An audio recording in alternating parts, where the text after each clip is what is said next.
Hello, everybody. Welcome back to this week's edition of the Hewkii and Flammeus show. We've got our first repeat guest on the show, our Very ex good friend, Dane D Curley. Dane Curley excited to be exploring some beloved podcast tropes such as repeat guests finally, now that we're on to the 10th episode.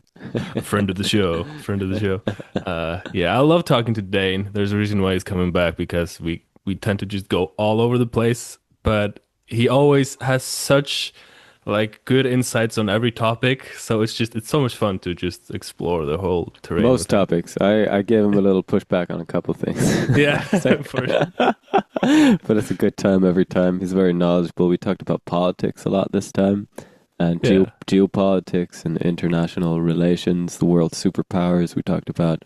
Didn't talk a lot about psychedelics this time, but it was I mean, a little bit. We went a little bit into Terence McKenna and we talked about music. He released an EP recently, ambient music and the Loudness Wars. We went, everywhere. So much fun. So, yeah, everybody check out that song. Links in the show notes along with everything else I meant to say.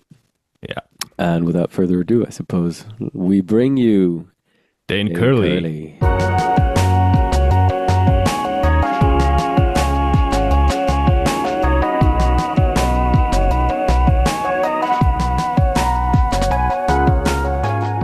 Us I off wanted, guard over here. I just missed it. I just missed it. But anyway, welcome Dane to the podcast. So lovely to have you back. Thanks What's for having up? me back.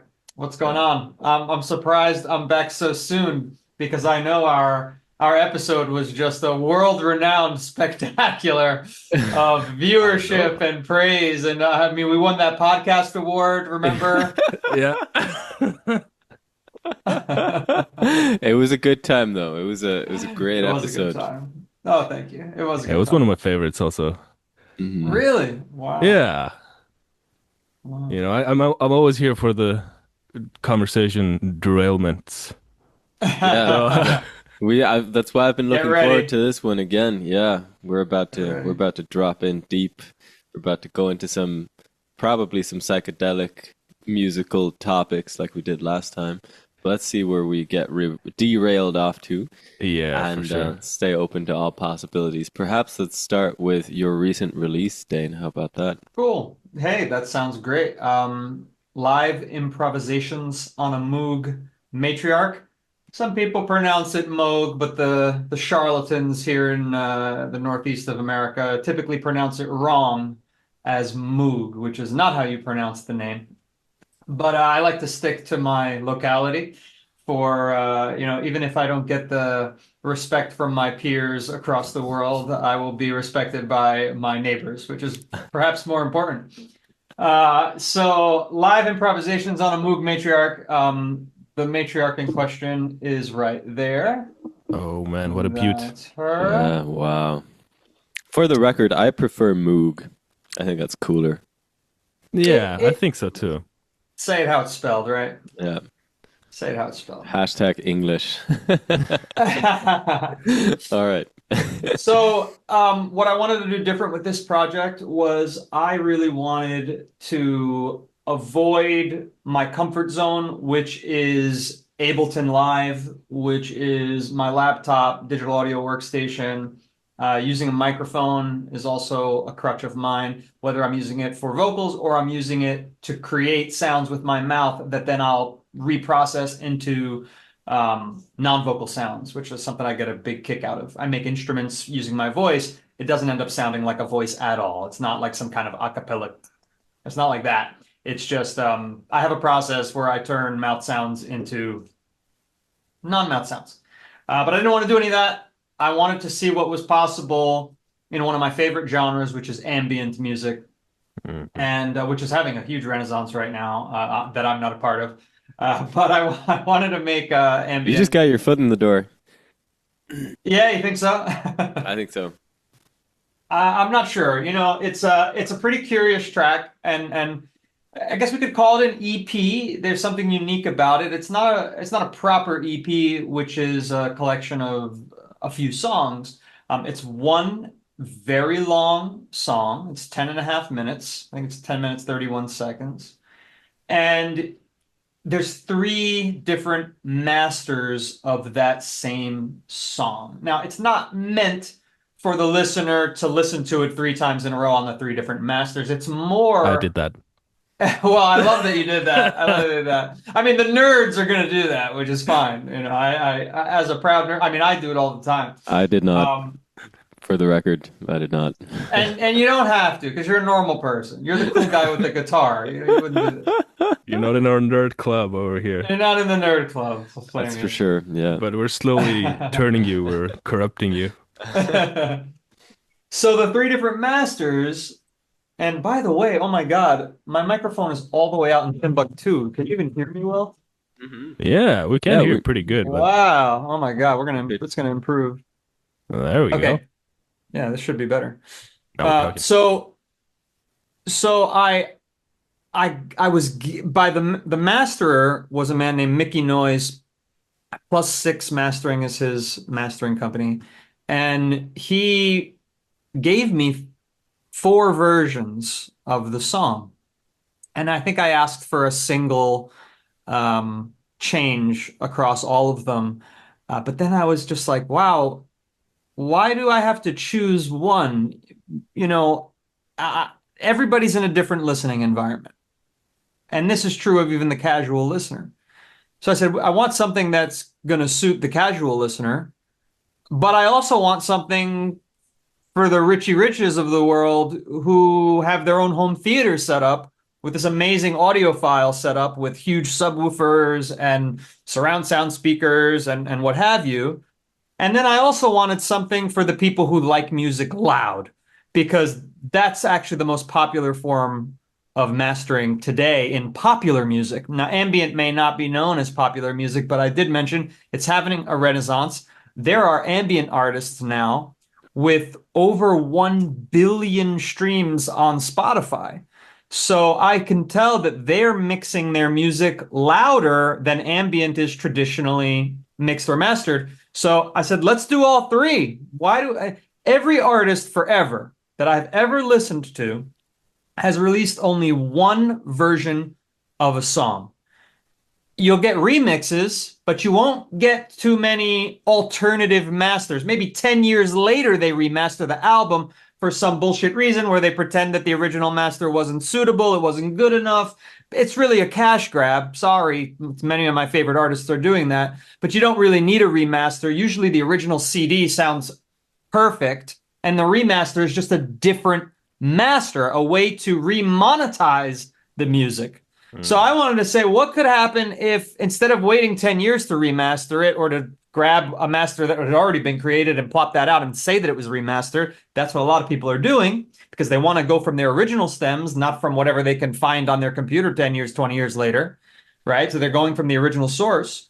So I wanted to say, let's put it all out right now and let the audience decide which version of a master. The challenge then becomes, how do I communicate to the audience that there are three different masters? How do I label them in a way that the choice matters to them and makes any kind of sense? And so that's why there's one version that's just the top version. If you go on a streaming platform, it's there, it plays first. Whatever you play first, that's suitable for most audio setups.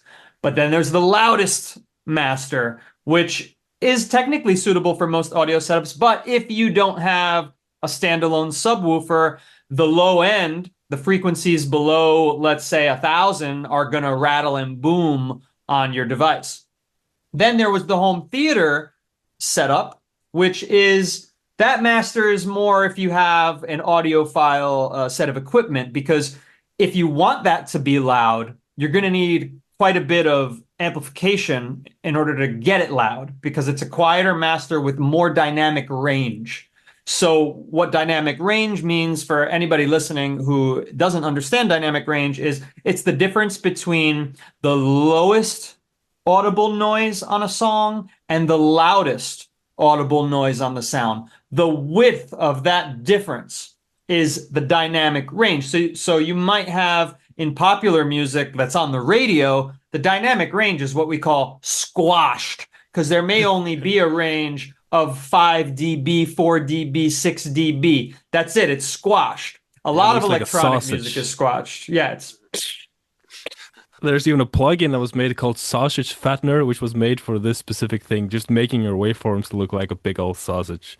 Is And there it then, really? Oh, that's yeah, hysterical. it's a great plugin, and like the sausage on the UI on the plugin like gets angrier the more you fatten it. So See, I didn't know about that plugin, but it makes perfect sense because audiences are craving fatter sounds. So if you sausagify it, then elevate the total volume, you'll yeah, have a big fat square that yeah, covers the entire, volume range, and it's just massively loud, but very little subtleties that you can perceive on a song yeah. that's mastered in that way.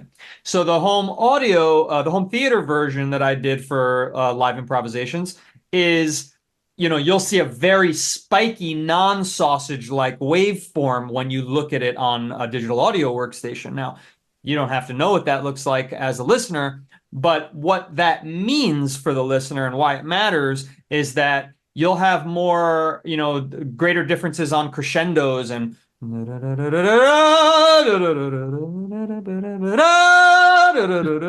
whereas, and that's very common in cinematic soundtracks because you don't want the explosion to be the same volume when you're sitting in a theater as the dialogue in a quiet, in an intimate scene. And you don't want the audio of the dialogue in a loud restaurant in a bustling environment where people have to kind of talk a little louder to get over the crowd. You don't want that to be the same level as the Mm. quiet parts of the movie. So a cinematic soundtrack and cinematic mixing is almost always very wide dynamically, a Mm. large gap between the lowest and loudest sounds. And so that's what I did with the home theater mix. Is And that's more that a common good in crash older course? music. Yeah, it was really good, really good. It's actually a very interesting topic because this has been dubbed the loudness wars, and it's like relatively recent in musical history. And they did some research on this, and they showed people different versions of a song, and just asked people which one they prefer without telling people what they did to it. But in truth, they just raised the volume by 1 decibel, and everybody thought the song sounded better. So this became like a competition for like radio stations to grab people's attention because the louder the song was, the more likely it was to grab you. So like this is what started to happen at some, but I don't know exactly when, but like all songs started to 90s. 90s. Yeah, there we Yeah. go. Like It everything began in the started to 90s. become So. louder and louder and louder. And some people like really, you know, miss the old warmth and dynamic range of older music. This And is it's kind of interesting to me that ambient music has been falling into this because that's kind of you wouldn't think that that's a style that would succumb to the loud. It's not meant to punch you like electronic dance music. You know what I mean? Exactly. And yet, that's something about human nature where the loudness is enjoyable, more Yeah, so than the other. But you made the point that there's a sort of a cadre of people who are really interested in preserving or getting back to, like you mentioned the word warmth.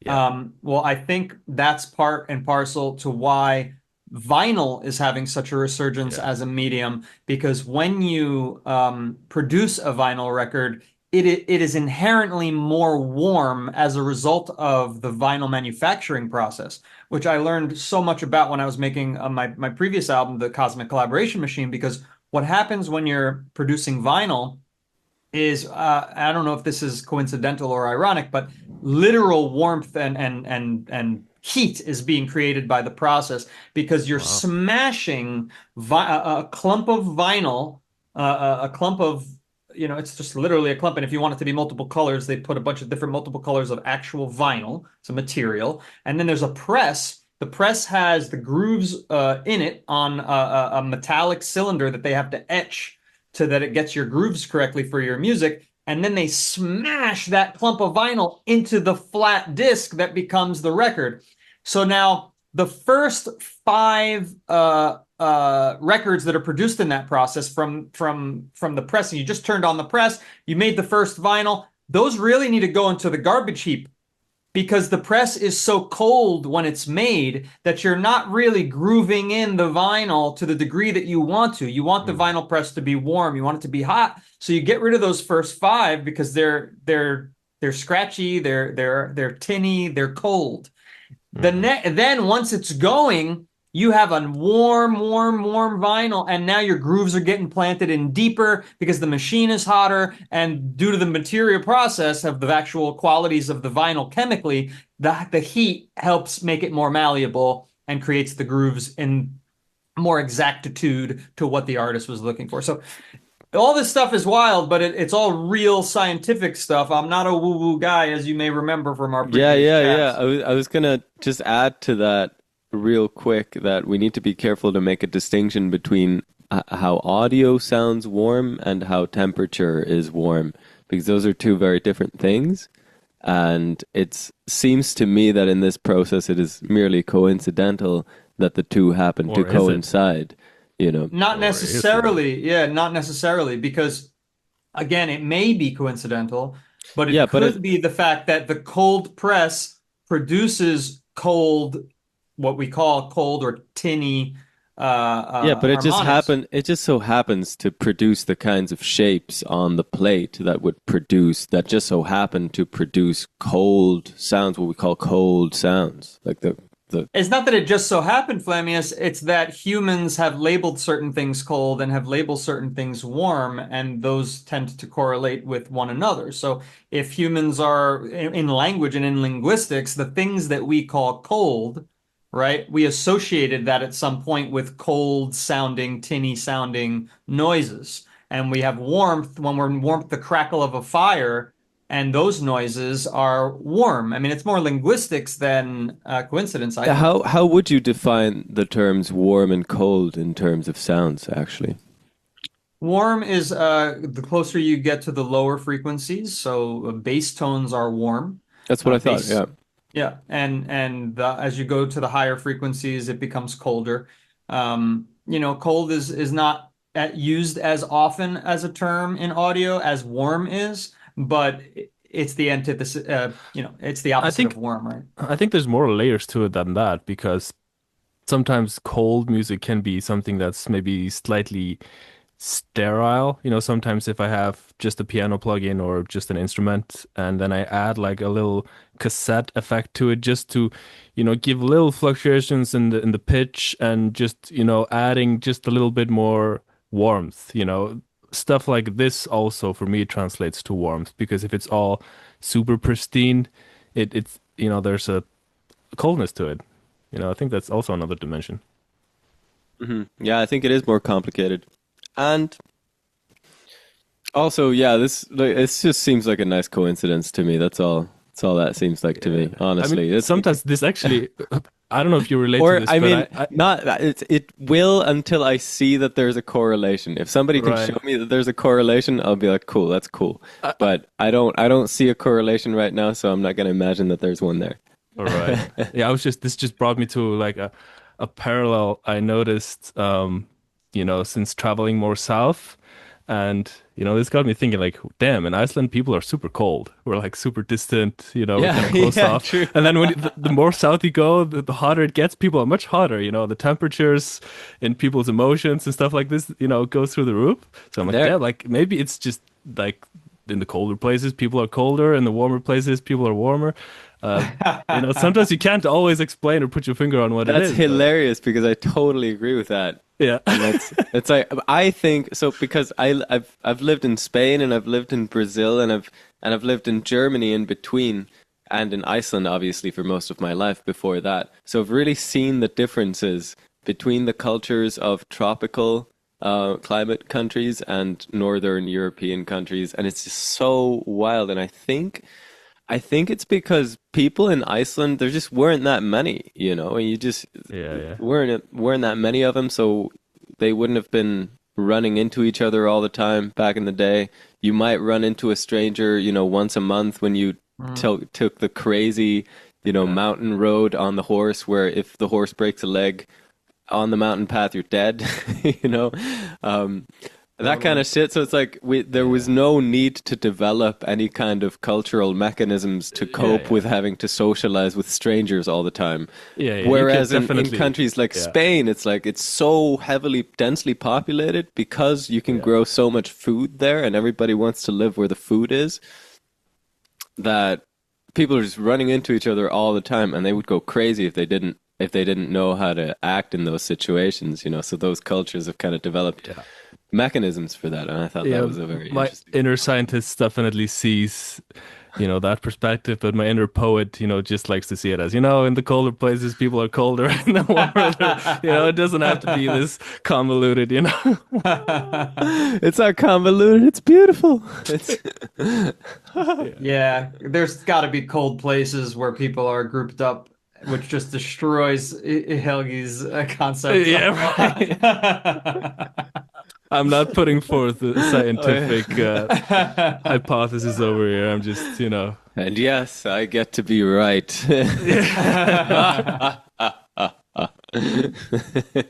Yeah, I But yeah, think just to make that connection between the music and, because sometimes you can't always put your finger on it, but you just know when you hear a warm sound. There's just a intangible quality to it. if you have that vocabulary, Yeah, it has to start with you have that vocabulary. If you yeah, don't have the 100%. vocabulary, I mean, what might you call it if you're not biased toward hot and Right. cold? I don't know. I don't know. Exactly. Yeah. I'd Yeah. love to get But into that conversation again, actually, about the vocabulary that we use to Yeah, we describe did this sounds last like that. time But also. it's still so weird to me. I feel like there's still areas left to explore. But sorry, The I think you were synesthesia. about to say something, Dan. I have two thoughts that I don't want to lose. One is that I doubt anyone would have referred to the Nordic and Scandinavian barbarians as cold. I think Right? when they came through bearing torches and burning everyone down and cutting down the men and taking the women, it might have felt very hot. Yeah, So I'm I pretty just sure. wanted to point out that little Or was it deviation. cold? Or is it stone cold? Yeah, exactly. Vocabulary is everything. And then the other thing I wanted to point out was we were talking about the loudness wars, and Helgi mentioned how the loudness was used by radio stations to capture attention, and that brings me to today in America. We have a problem. We constantly have streaming providers being sued, and somehow they keep winning after a time. They lose in court, then they win. They put the commercials louder, substantially louder than the programming that you're watching. So if you're watching a show and you have the volume set on your television or your device to, 80%, when the commercial comes on, it's at 95% or 100% and you have no control over I'm it. sure they do this on YouTube as well, right? Yes, So like, yes, they it's so do. jarring when it hits.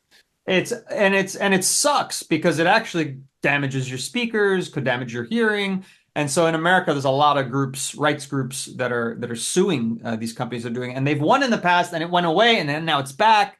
It's very frustrating. But anyway, yeah, loudness has a power, and I think that's why in arguments, when people are not confident in their ability to argue, whether they're right or wrong, I don't think that their loudness means that they're wrong. But when they get insecure about whether they're going to win the debate, they tend to get louder or they start yelling and they want to, no, what are you talking about? This is I right. am fucking calm.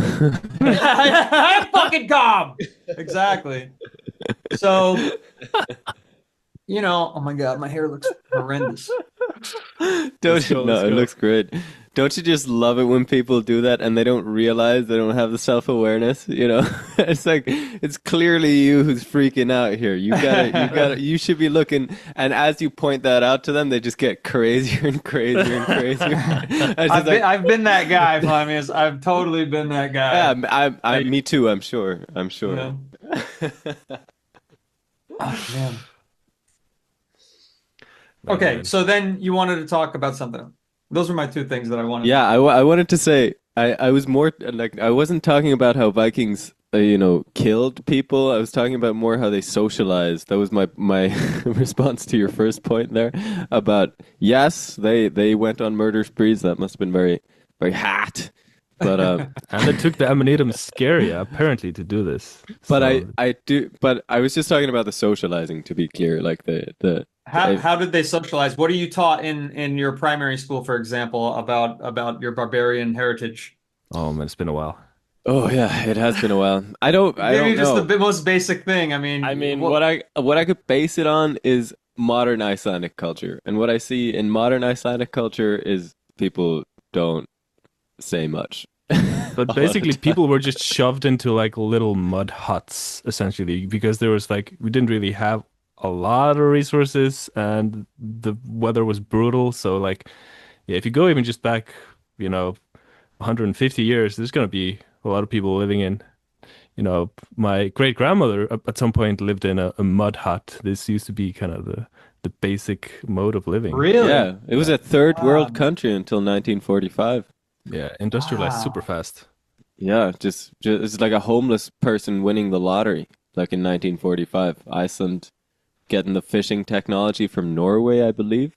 Really? Yeah, and then just from there it Wow. just took off, and we got like this huge ass fishing zone. I don't remember how many hundreds of miles radius around the country that only Iceland is entitled to. And Wow. and that's a big reason Iceland isn't in the European Union because they would kind of take a bit of that away if we were I to join. see. I see. So I'm not And sure is, where. so then like overfishing is like the most dangerous thing to Icelandic economy. Yes, and yeah, and there's another problem with this whole system. It's that the I'm not sure how it went down or what the process was exactly, but basically only a handful of people ended up with some percentage in the rights to the fish that comes into the country from the fishing zone. So there's a Kvóta whole bunch of kongarnir. yeah, there's a whole quota kongan. There's a whole bunch of corruption of families who hold a big quota of Wow. the fish that comes into the country. And there's been a big discussion in Iceland around just like giving the money to the people finally and actually Oh, I using it for see. the infrastructure of the country because there's so much of the fish money just going into some rich people's pockets. Um, Interesting. Yeah, the quota system is, I could see how it's necessary so that you don't overfish, but then how do you allot who gets what quota? And then if exactly. everybody wants to go fishing, then your quota is like three fish.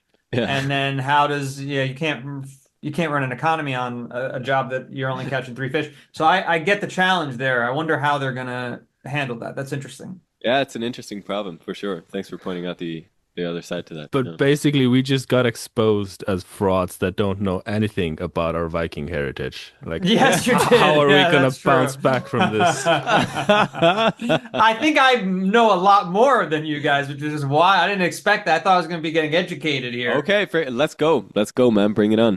Let's I mean, we'll well, go I toe to know toe with that. you any day.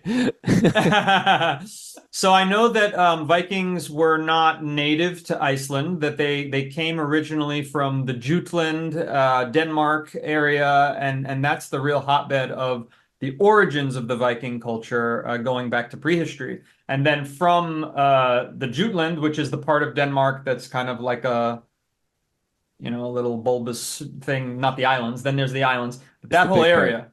Yeah, because then you have the Anglo area and the Saxon area, right? And then that's who seeds England and Scotland with that part of Viking culture. But then also Sweden, and they're all coming from pretty much Denmark. And my name is Dane, so I had to learn a little bit about this. So Yeah. we just spoke about this before you Yeah. hopped in. I don't know if you heard us or not, but we were just like, No, wait, no. his name is like, Yeah. Yeah, yeah. I It's the mean, I did funniest.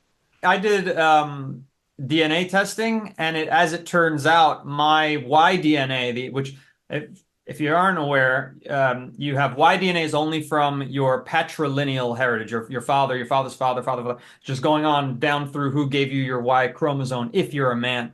So as a man, the Y chromosome goes all the way back through all of history to the beginning, to the first frickin' Y chromosome. It's pretty wild. It's unbroken line. And there's all sorts of mutations and deviations along the way, but it can all be rooted back. You can see where you are on the family tree of everyone, of all humanity. So my Y-DNA, as far back as we can find, or as has been found in bones, because you can determine DNA structure by testing. Archaeologists do this. They test bones and dig up sites and burial sites, which are in France, and mostly they find these in Europe. And because of the caves preserve the bones really well, and these were cave-dwelling ancestors. Whereas it's harder to find the bones in areas that don't have caves because without caves, you're not preserving the bones. They're sunking into the ground. They're getting deteriorated more, et cetera, et cetera, et cetera. It also helps if the bones are frozen. I digress. But they found my ancestor from, I want to say, 2,000 years old bones in Denmark. So in the Jutland. Jo So Damn. Jotland. Jotland.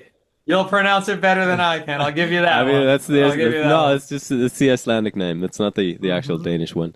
But yeah, I So yeah, so I'm actually I originate from the barbarians of Denmark, and perhaps it's pre-barbarian society. What we would what the Roman Italians would call barbarians, of course. It may be a negative term, but uh, um, you know, I forget what they called that culture. I would have known the name, but it's the type of pottery that they created is typically how they name any given culture in Europe that predates history.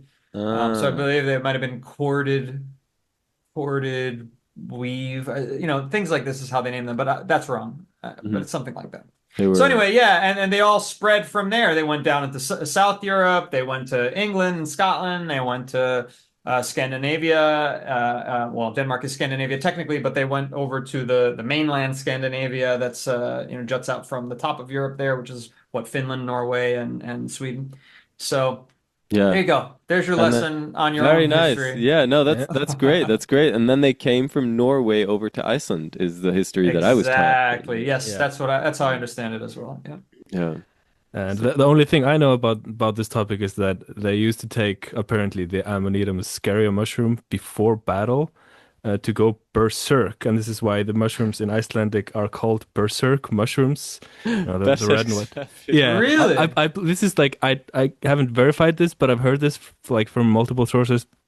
People What talking are they about called in your language? They're called berserk mushrooms? yeah, yeah, and How do you say that? Berserk sveppur. Wow. Oh, that definitely has to be it, man. I mean, yeah, that's a wild coincidence if they call them the berserk mushrooms and they weren't what they took to go berserk. I mean, come Yeah, on. yeah, yeah, yeah, yeah. That's what. right on. And oh yeah, they used to go for a Viking. That's where the word came from. Vikings, because they were the guys who went on a Viking. What's what That's is a that? that's a journey where you go kill people and steal their shit, And basically. rape them also. And apparently women took part in the raping, or so I've been told. So like, you know, Wow. Wow. If Really? they were big and strong enough, I suppose so. yeah. Oh All my right. God. Wow. Do not quote me on any of this. I'm just Yeah, it's repeating wild. stuff I've heard from other Icelandic people, but Yeah, let me repeat some other stuff as well. So, I love this. This is the most pseudo-historic history lesson of Iceland that I'll ever get. yeah, well, get this at least. So, Iceland currently is usually rated as one of the top three, two, or top one safest countries in the world. There's no violence and no war. If somebody's murdered, all the that happens at once every few years, and Wow. everybody knows about it. Um, Hmm. Must be nice. yeah, it's great. Really highly recommend that vibe. But just funny that it turned out that way. Seeing its history of like being barbarians back I in the think we, day. we mostly stopped Mm. taking the Amanita muscaria mushrooms. Yeah, yeah. We got it out of our That's system. probably, yeah. There's just some Yeah. some karmic debt we still hadn't paid off there for Not to throw shade a on the couple Amanita. centuries. Apparently, it's has medicinal properties, and I know some people that are making It's literally poisonous, so I don't know how well, medicinal the, it the can be. thing is, you can purify the toxins out of it, and how they used to Okay. do it, like in ancient culture. I don't know if they did it here, but they used to either like get a reindeer to eat the mushroom, and then they would drink the urine after the reindeer like had I'd purified, heard or that. or or the shaman, I think, used to do that also. So they would drink the urine of the shaman. But today you don't need to go that route to purify the toxins. But I know some people that are Oh, making that's a like. shame. I was really hoping to drink Yeah, some it's I mean, you shamanic can do urine. that, shaman pee. if you want. It's just, Huh. how much fun do you want to have? But yeah, I was just gonna say, I know some people that are like creating a legal sleep aid now. I think it's called Calm, and it's you know just helps people with sleep, and you Huh. apparently trip a little bit Should have also if you called take it enough. shaman pee. Yeah, it's a little bit less marketable that way, I think. Just the letter P. Nobody knows that. Yes. With a little reindeer on it, nobody will know. Sha dash man, comma Yeah. p. I think Shame on me. we'll do this. Alright. Man, man, Amanita. Yeah, I had a friend who took it and he just felt thoroughly. Well, he ate the actual mushroom. It wasn't, purified or whatever. He just ate the Amanita and he had a not very happy time Yeah, of I being heard. poisoned and delirious. Oh Yeah, shit.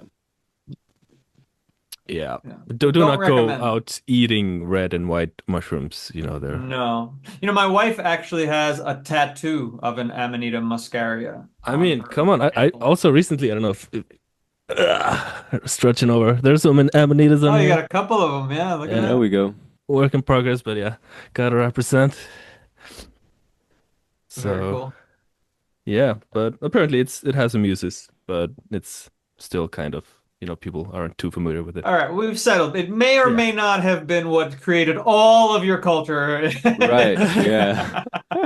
But then you have like all the people that Little connect it to hyperbole. Christmas. People say it's like the reason we have like the red and white in Christmas and the flying reindeer is because, the reindeer eating the amanita and people drinking the pee and you got the flying This reindeer is and the Santa Claus and all this okay. stuff. That's crazy. We're up to There's some. only so many culture colors. Like Yeah, you yeah. had to choose one. I know it's I don't particularly buy this, but it's like I've this is a very popular myth online, especially that people believe like the story of Santa and the flying reindeer and Christmas colors comes Yeah, from. well, so they also the stoned ape theory that I'm sure you've talked about on your podcast before. That's Not yet, also not yet. It's Oh, let's go into really. that. Let's go into that You one. Yeah. haven't? Oh my Yeah. God. It's So I time. think it's just totally preposterous. But this is Terence McKenna, one of our beloved people to not necessarily admire, but to receive I with caution. yeah, I am I'm actually a big so fan. like honestly the biggest surprise, the biggest just thing that came out of left field for me on this podcast is the alternative takes I've heard on Terence McKenna. Yeah. I He's so love polarizing, but he's like Yeah. he spoke about a lot of stuff and I think he was super insightful on so many things, but then he also a lot of stuff he kind of just Made up. made up. And I think honestly he was kind of tongue in cheek about a lot of stuff. I think I didn't take himself too seriously. He didn't like claim to be a scientist. At least that's the vibe I got at times where he's like, this may be just bullshit. I think he said this at some points. So, but I think there was a bit of him that was a delusional charlatan. A bit of him. I don't color the whole man, and you can yeah, never color an entire man with one yeah, idea that was wrong. But his time wave zero concept was yeah, yeah, yeah, yeah, preposterous. It was yeah, stupid, and he believed it. And I read his brother's book, his biography of himself and his brother, Dennis McKenna, yeah. The Methodist. Brotherhood of the Screaming Abyss. And Yeah, he talks about how deep into Time Wave Zero his brother was and how he was a little concerned for his brother yeah, as he was like pouring every intellectual ability he had into kind of proving this theory that didn't make any sense. So there was that a bit about him. I mean, the guy yeah. was on a lot of psychedelic drugs, and I don't think you can function if you don't pause to listen to the message, and reflect. I think if when you're in the state of constantly doing them, you're in a little bit of a pickle or because your at brain least is being he pickled by would have psilocybin. benefited from taking a short break. Yeah, exactly. And I also heard, and I can't prove this, and nobody can, but again, his brother hinted at this very strongly that there later on in McKenna's career, when he was extremely renowned for being a lecturer, that actually he had stopped taking Yeah, mushrooms that's true. altogether and was still proselytizing Yeah, that other people should take them, but yeah. had actually gotten scared off of taking them himself. Yeah, Martin actually spoke about this exact thing here on the podcast, and Okay. apparently Terence McKenna had a trip that's just so thoroughly scared him that he just stayed away from psychedelics for the rest of his life. But the thing is just Yeah. he also it's not just that he's recommending the psychedelics, he's also recommending like a specific kind of method, this whole heroic dose in Heroic cell and dose. darkness alone, which is like okay, like for some people that may be valid. But I think it's also like when you make these Frightening for kinds others, of right? yeah, when you make these kinds of broad statements about what you Yeah. should or shouldn't do, Totally. like this is gonna be a recipe for disaster for some people. And he recommended, for Yeah. example, smoking weed on mushrooms. Like this can also be, uh, you know, just He was Not really good, yeah. was he recommended just as a cure all for everybody? Just do that. Are you I mean, he serious? said he was one There's, of his get out of jail free cards when he there's was. no way. There's no.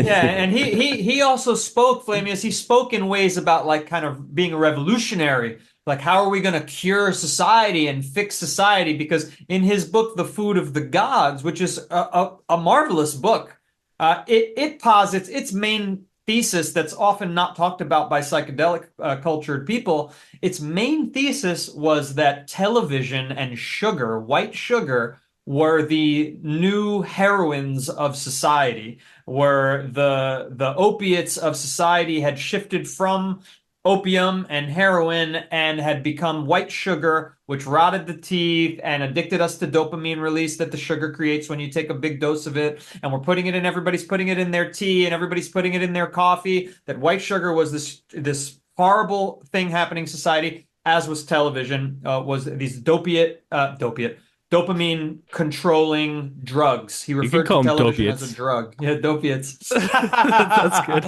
Television is definitely a dopiate. Yeah. And and so that was his real core thesis of Food of the Gods. And so the mushrooms were in there as like these are the alternative hmm foods of the gods that if you take them good things can happen, right? So it was almost like a prescription drug he was giving you was the hmm mushroom. And if you take this prescription, if everyone takes it, then we could hop off of our ugly path that society is traveling down. That's So definitely yeah, a grain of revolutionary idea. truth, but Yeah, it's grain of truth. Yeah, oversimplified because people's reactions vary so greatly, and some people yep, don't have a good time at all. totally agree 100%. Exactly. So, but we were gonna dive a little bit into the stoned ape theory, which, if I'm not mistaken, is Yeah. his theory about like that mushrooms played a key role in basically apes evolving into humans. That, Yes. Yeah, the mushrooms language were there. specifically, right? Yeah, like yeah. Yes, Um, that they were so mind expanding and consciousness expanding that it created the potential for the ape to evolve into Homo sapiens. Now, and I don't think there's any scientific evidence for this at all.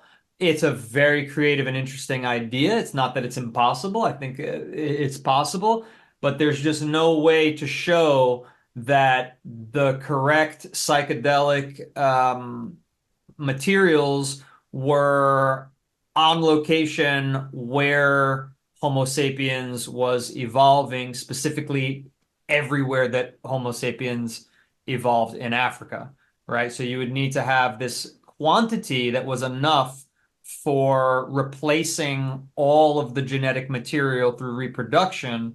You would first need the mutation to occur as a result of eating a mushroom. It would have to somehow alter your DNA, and then you would have to reproduce in enough quantity so that if you didn't have that mutation for language that was given to you by the mushroom, that you were unable to reproduce. So then that implies competition. It implies that the languaged apes or those who had a proto language were able to communicate and get resources and also stop the others who didn't have that gene from getting those resources, which eliminates any possibility for a kumbaya theory of evolution, which there are some kumbaya theories of evolution of coexistence among apes that were evolving. So there's a lot of things that have to go exactly down one specific evolutionary path for this to be mhm. true. But generally the idea is that ape finds mushroom, mushroom gets ingested into ape. Holy shit, that's cool. Ape wants to do the mushroom again.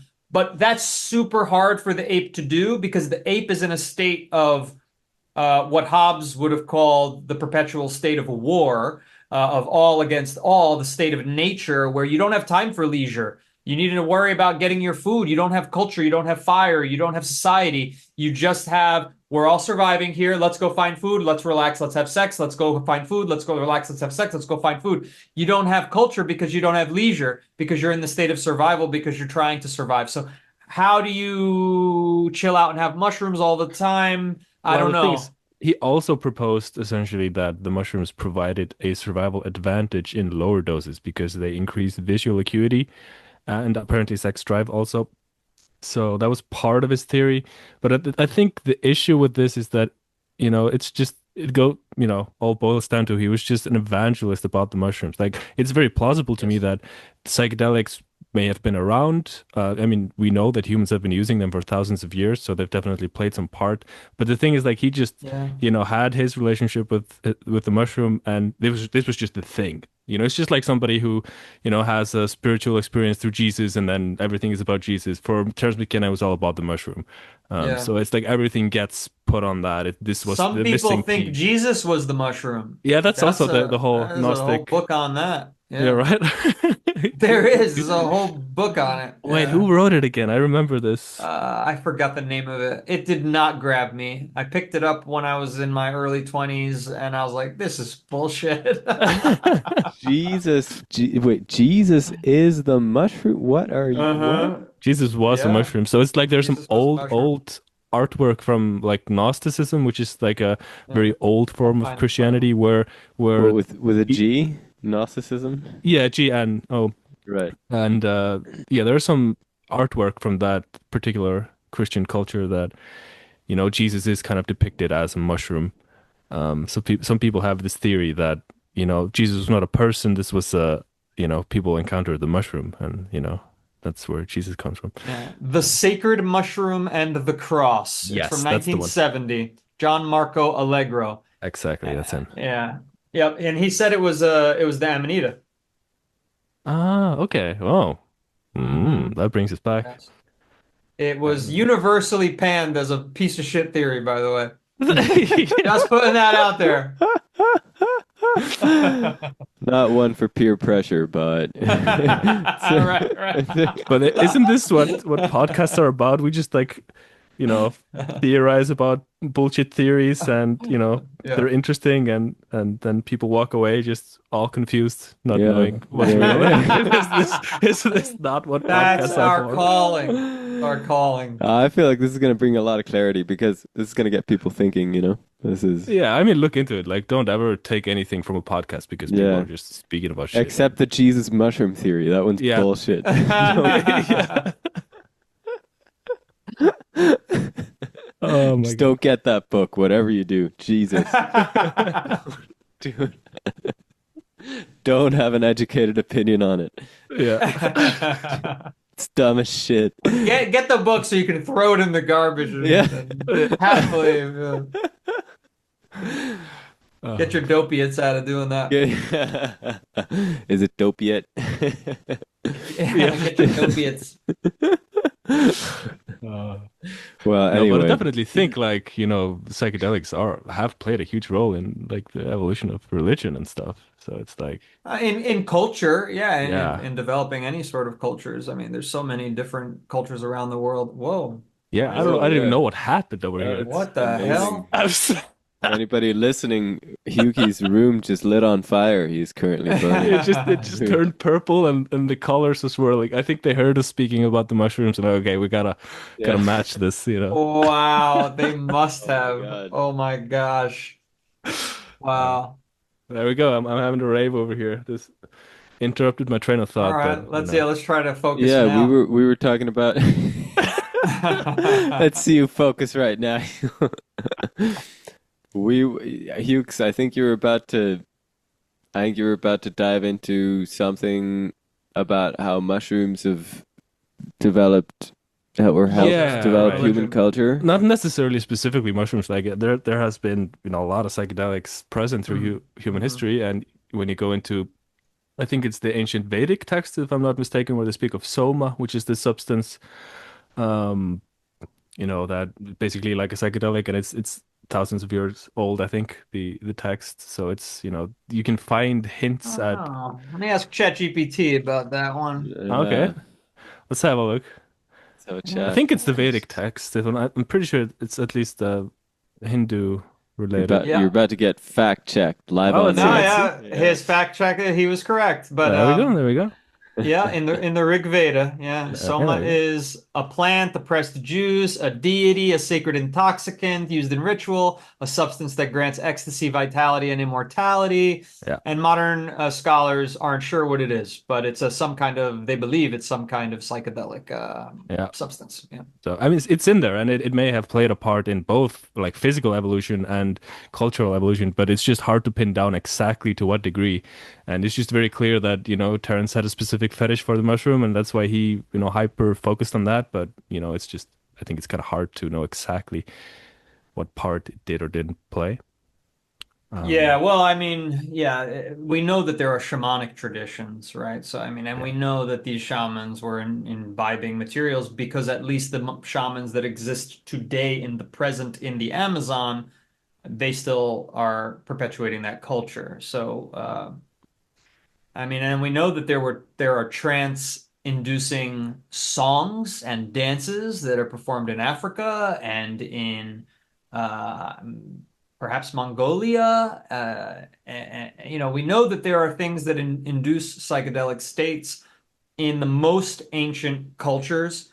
I think what's also interesting is why we stopped doing that after agrarian society was formed. It seems if you're a hunter-gatherer and you have small gardens, that psychedelics are cool.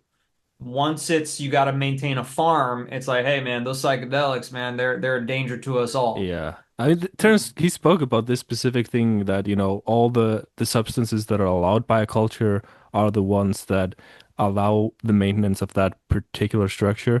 So like for our modern capitalistic structure, like everybody taking psychedelics, it's gonna unravel pretty fast because people are just gonna stop caring as much about money and success. And you see the 60s, this was and the crackdown subsequently. Yep. But the substances we allow are, alcohol, so you can kind of, decompress after a hard week of working, and caffeine that allows you to work better. Tobacco that Yeah, also relieves totally. stress. So it's all, this works within our system, and the stuff that's banned, it's not so convenient to maintaining our current system. So I think that's definitely a big part of it.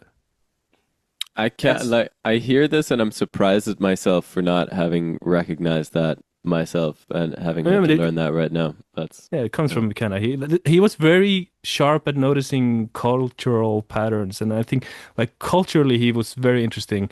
For me, it's one of some of my favorite insights from him are in that domain more so than specifically the psychedelics. Uh, well, but he I was would an art wonder historian. who he was an art historian Yeah, by I think so. trade. I think that's his education, if I'm not mistaken. I thought he was a botanist. Let me check. Um, I think his education. I think he's Fact both. check, fact check. I'm kidding. I'm under pressure. So far, I've come out unscathed, so I've got a reputation to uphold over here. But it's good. I welcome it. I don't want to be spouting shit. But I'm pretty sure he spoke about Art his history. education being in art history. And that's also very interesting. He spoke about having trips where he was taken through different styles of art, through classical and romantic and all this. And then equally coherent styles of art that are not known to humanity that he was just taken through. And this is just like, wow, it probably comes from his education in art history, Hmm. if that was the fact, He his has a specialty. bachelor's in ecology and conservation from UC Berkeley, 1969.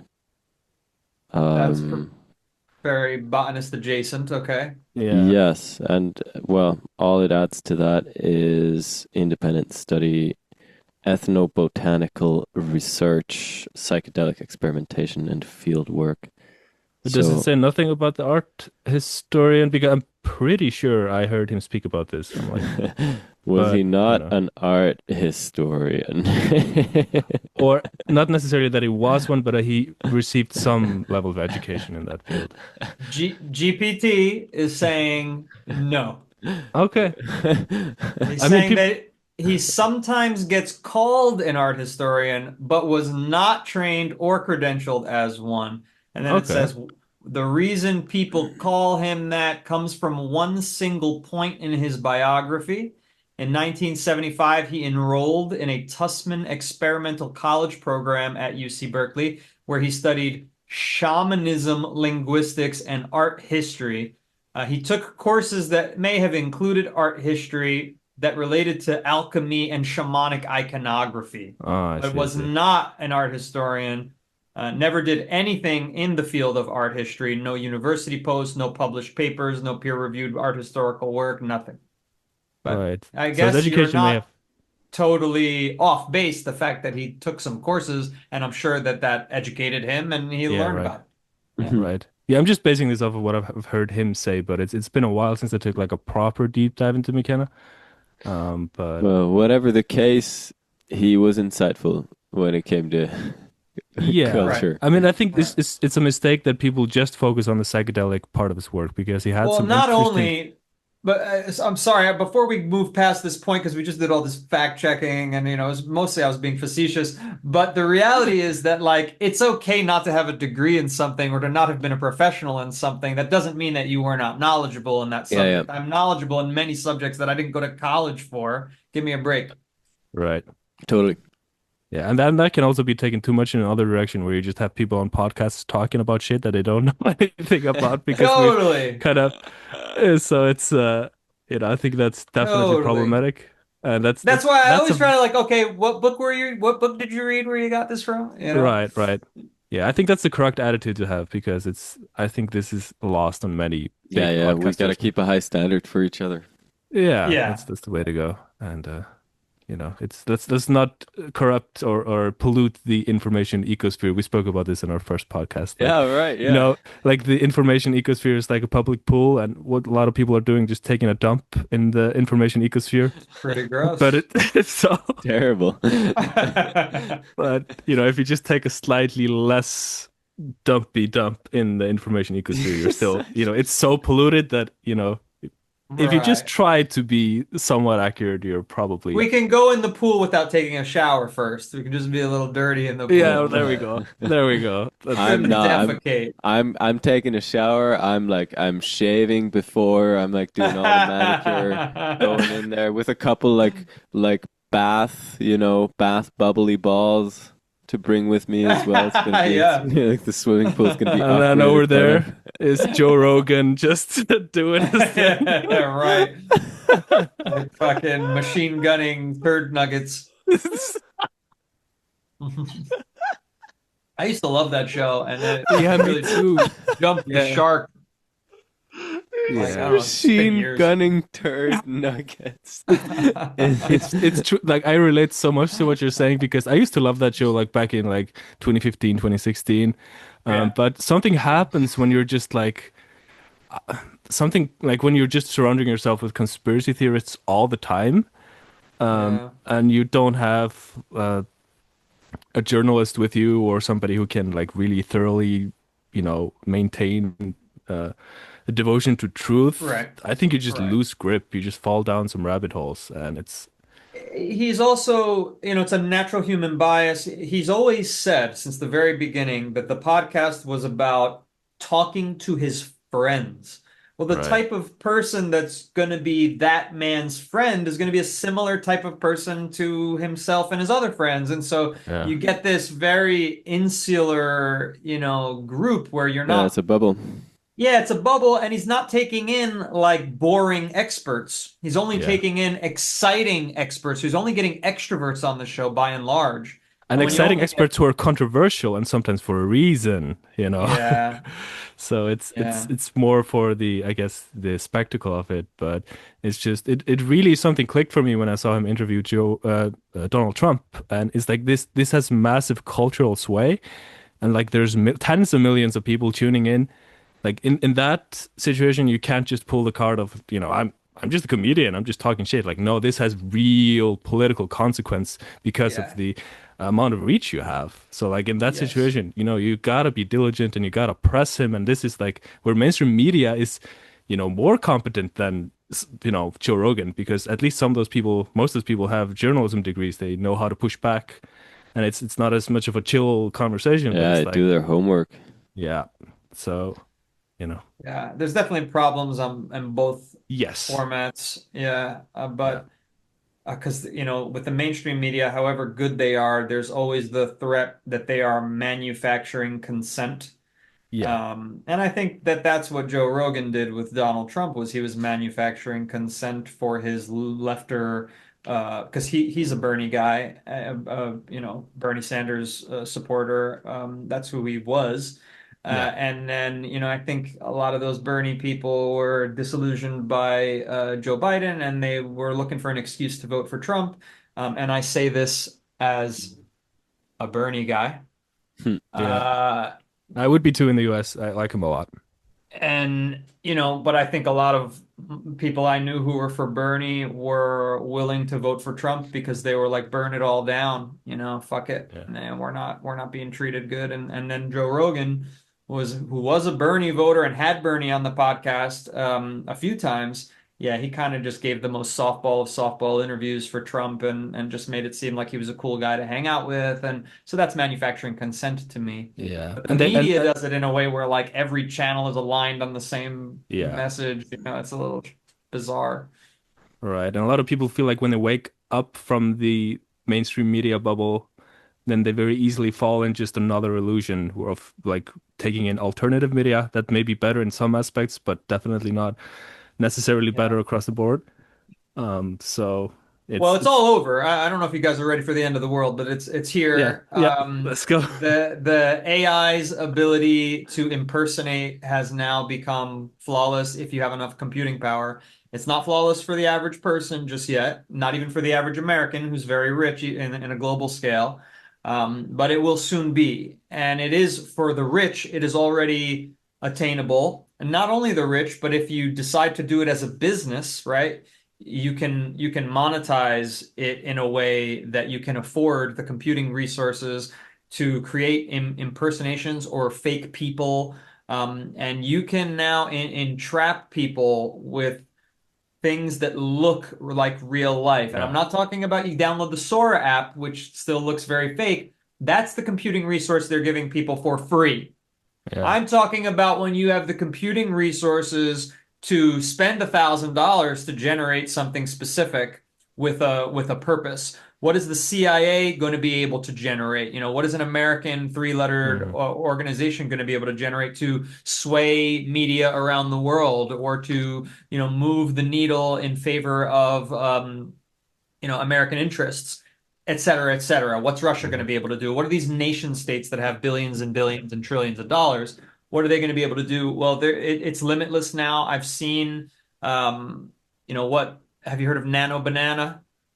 No. No. Sounds interesting. Sounds like an artist name Yeah, actually. Hmm. it's a generative AI platform now. Nano Banana Pro. Um, I'm not sure what it costs, but it's rapidly coming down in price every year.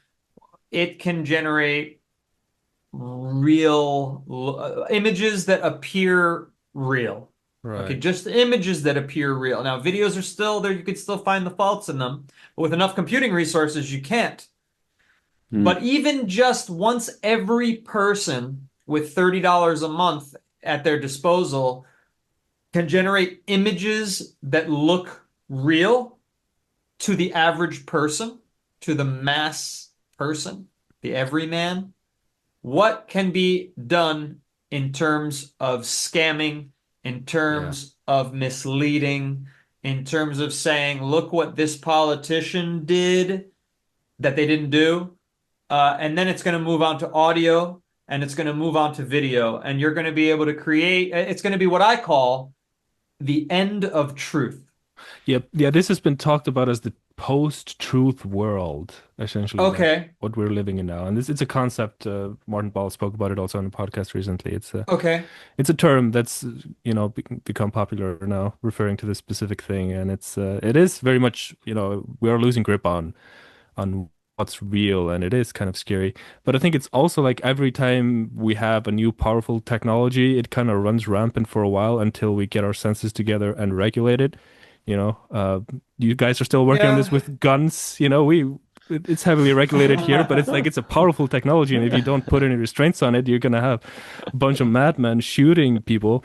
And I think it's the same with AI. It's a very powerful technology. It could be leveraged for good, but I think like it's so early now, and people don't want to regulate it because they want to make money off it.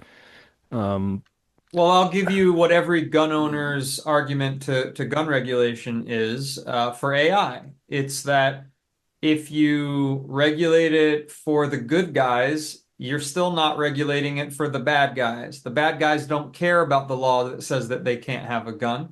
And you live in a country that has millions of guns, the bad guys can get guns. So, and Mhm. if you live in a digitized world where everyone has computing power, and they do, and we are living in such a world, then you can regulate it all you want, but that doesn't stop me on my computer that I took offline from generating the content, putting it on a thumb drive, bringing it to the library, and uploading it.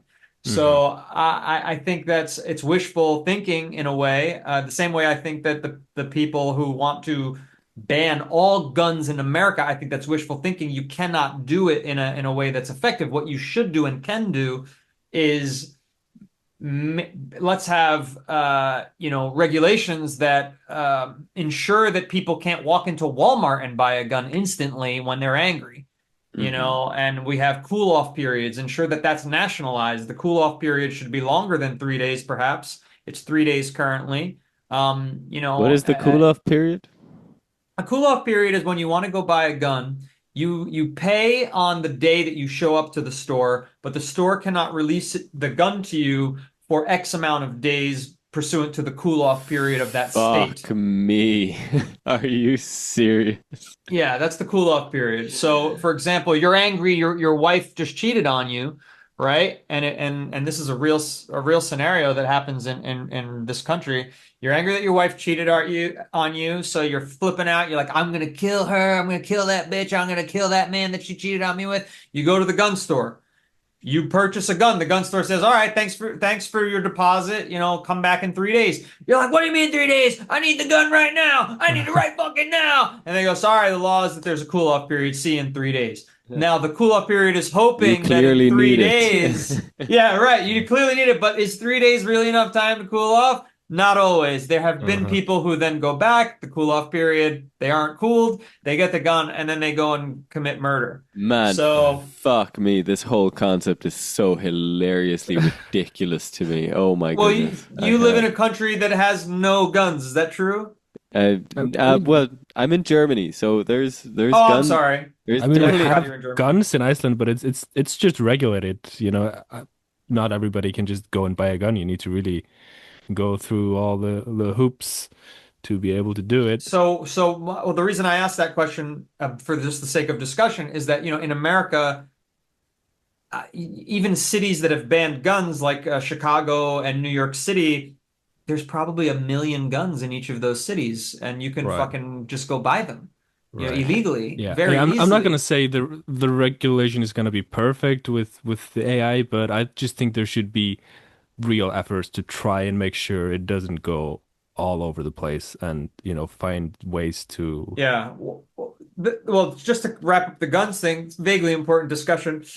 Before we get back to AI, in New York City, what they've started doing, and they've been doing it for a long time, but they've been emphasizing it currently, is they have a gun buyback program. This won't work for AI, but it's a gun buyback program where if you move to the city and you're a gun owner because you moved to the city from wherever else in the country or the world, but let's say you lived in rural Pennsylvania, you were a hunter, you've got guns, or you lived in anywhere the guns were legal, and then you go to New York City where they're illegal, they'll buy the gun from you because if they don't buy, guns have monetary value and they're very expensive. yeah. A good handgun can be $700. A great one could be 2,000.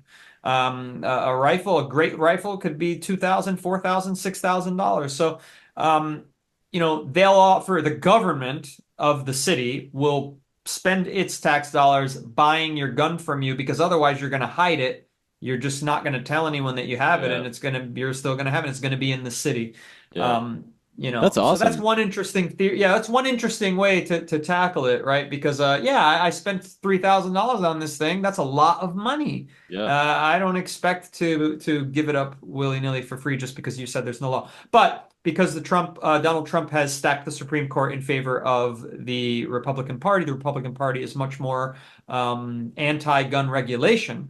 I mean, it's just And anti-regulation across the board mostly. you're right. You're right. They are typically that. There are a couple of exceptions to that rule, but yes, you're right. And because they're anti-gun regulation, though specifically,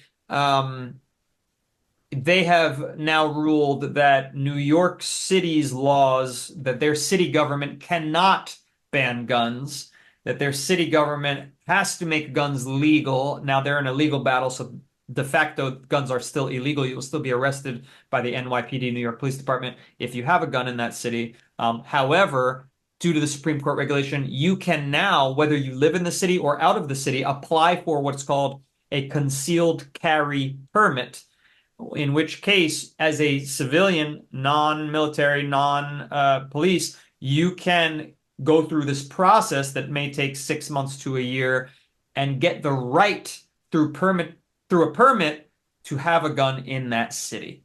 So that's now the law of the land. So guns are now semi-legal in New York City, is what you would say. Really interesting stuff happening with gun laws. I'm very interested in gun laws. I don't want to go too much Yeah, into it why. just looks like there's a lot of movement happening right now. A lot of movement in both directions, in the direction of create more creative solutions than bans, because bans are not going to work in America. Half the country doesn't want them, so you're never going to have that stick. Because when you have 50% of the country doesn't want to ban, you're not going to, 50% of the country doesn't want anything, it's going to be very, very hard not to do it. The resistance to these things, it doesn't work.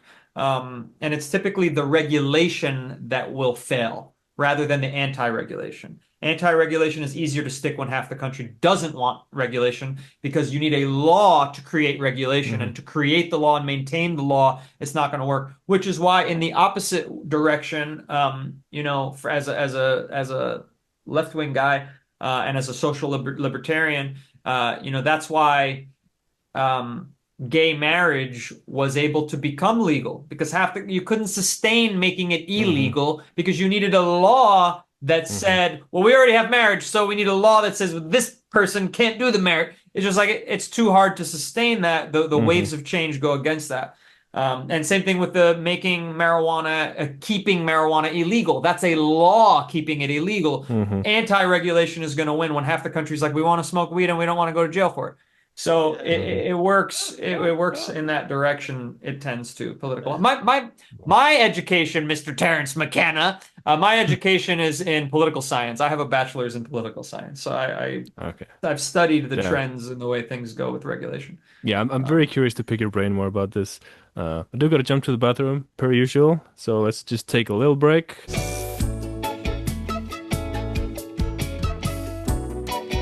Fuck it, we'll do it live. So Hey, yesterday, so I've been dropping in deep with some DMT breathwork recently.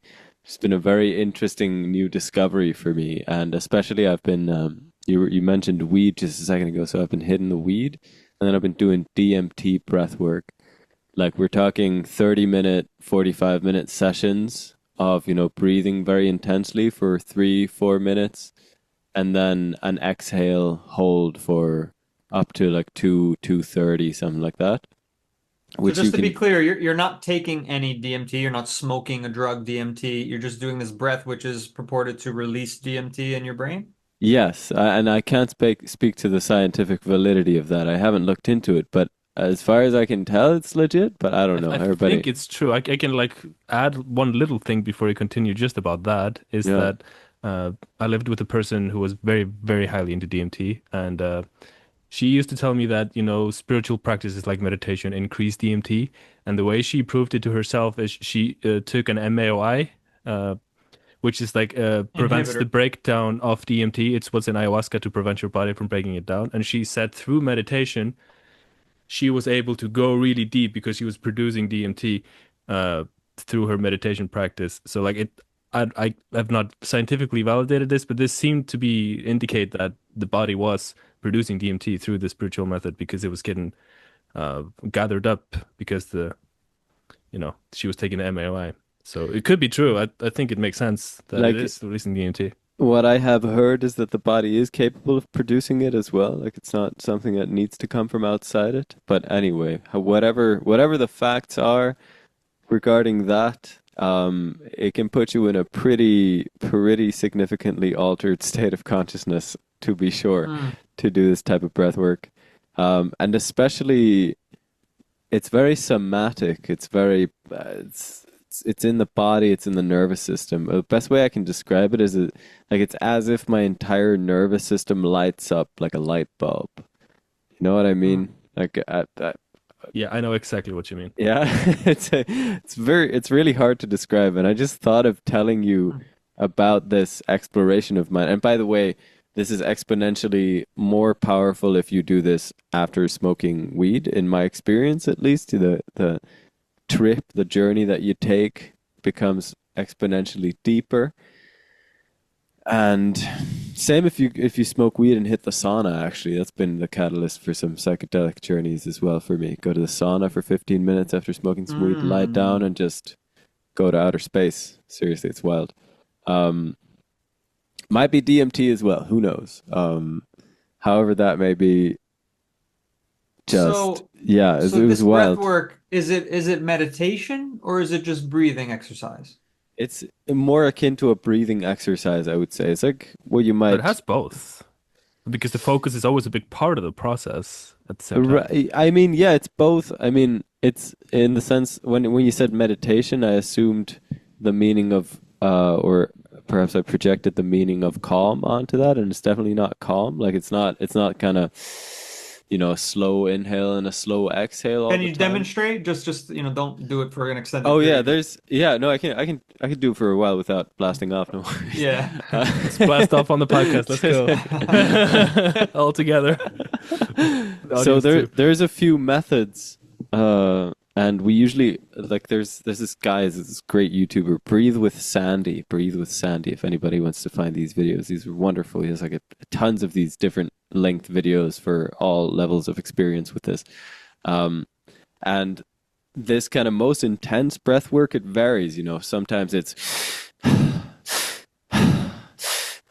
and he emphasizes going like really deep into the Yeah, belly, that's and then not meditation for sure. I That's know not. that's like wow. Although in a way, because it's like you're just holding on to the breath for dear life, because Mm. then you start feeling the effects of how much you've been breathing as you're still breathing, and you're just like praying for it. Honestly, it's That like sounds almost like what you would do to prepare to like hold your breath for a really long time. yeah, Like you're It is like hyperventilation, but it's getting all leveraged towards. the CO2 out of your body before you bring in oxygen, and then you get an oxygen kind of high.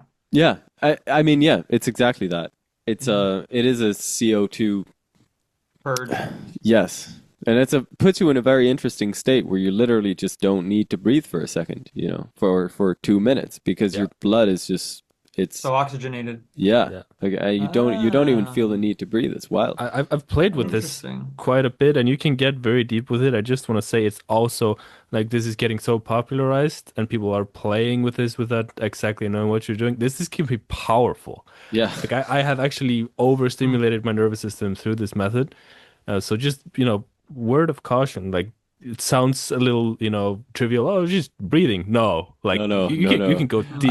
Another word of caution I wanted to give listeners as well, and the reason I was reminded to talk about this on the podcast right now was that I was doing one such session yesterday just before bed, and I had smoked quite a bit of weed, and this was a particularly intense session. And Hmm. I was sitting right here where I'm sitting right now. You can see my desk is next to the couch over here. And after the first round, during the exhale hold, I went through such a bodily trip, I don't, it felt like I was just being ragdolled around, honestly, as well. Wow. I was shaking like crazy. That's And scary.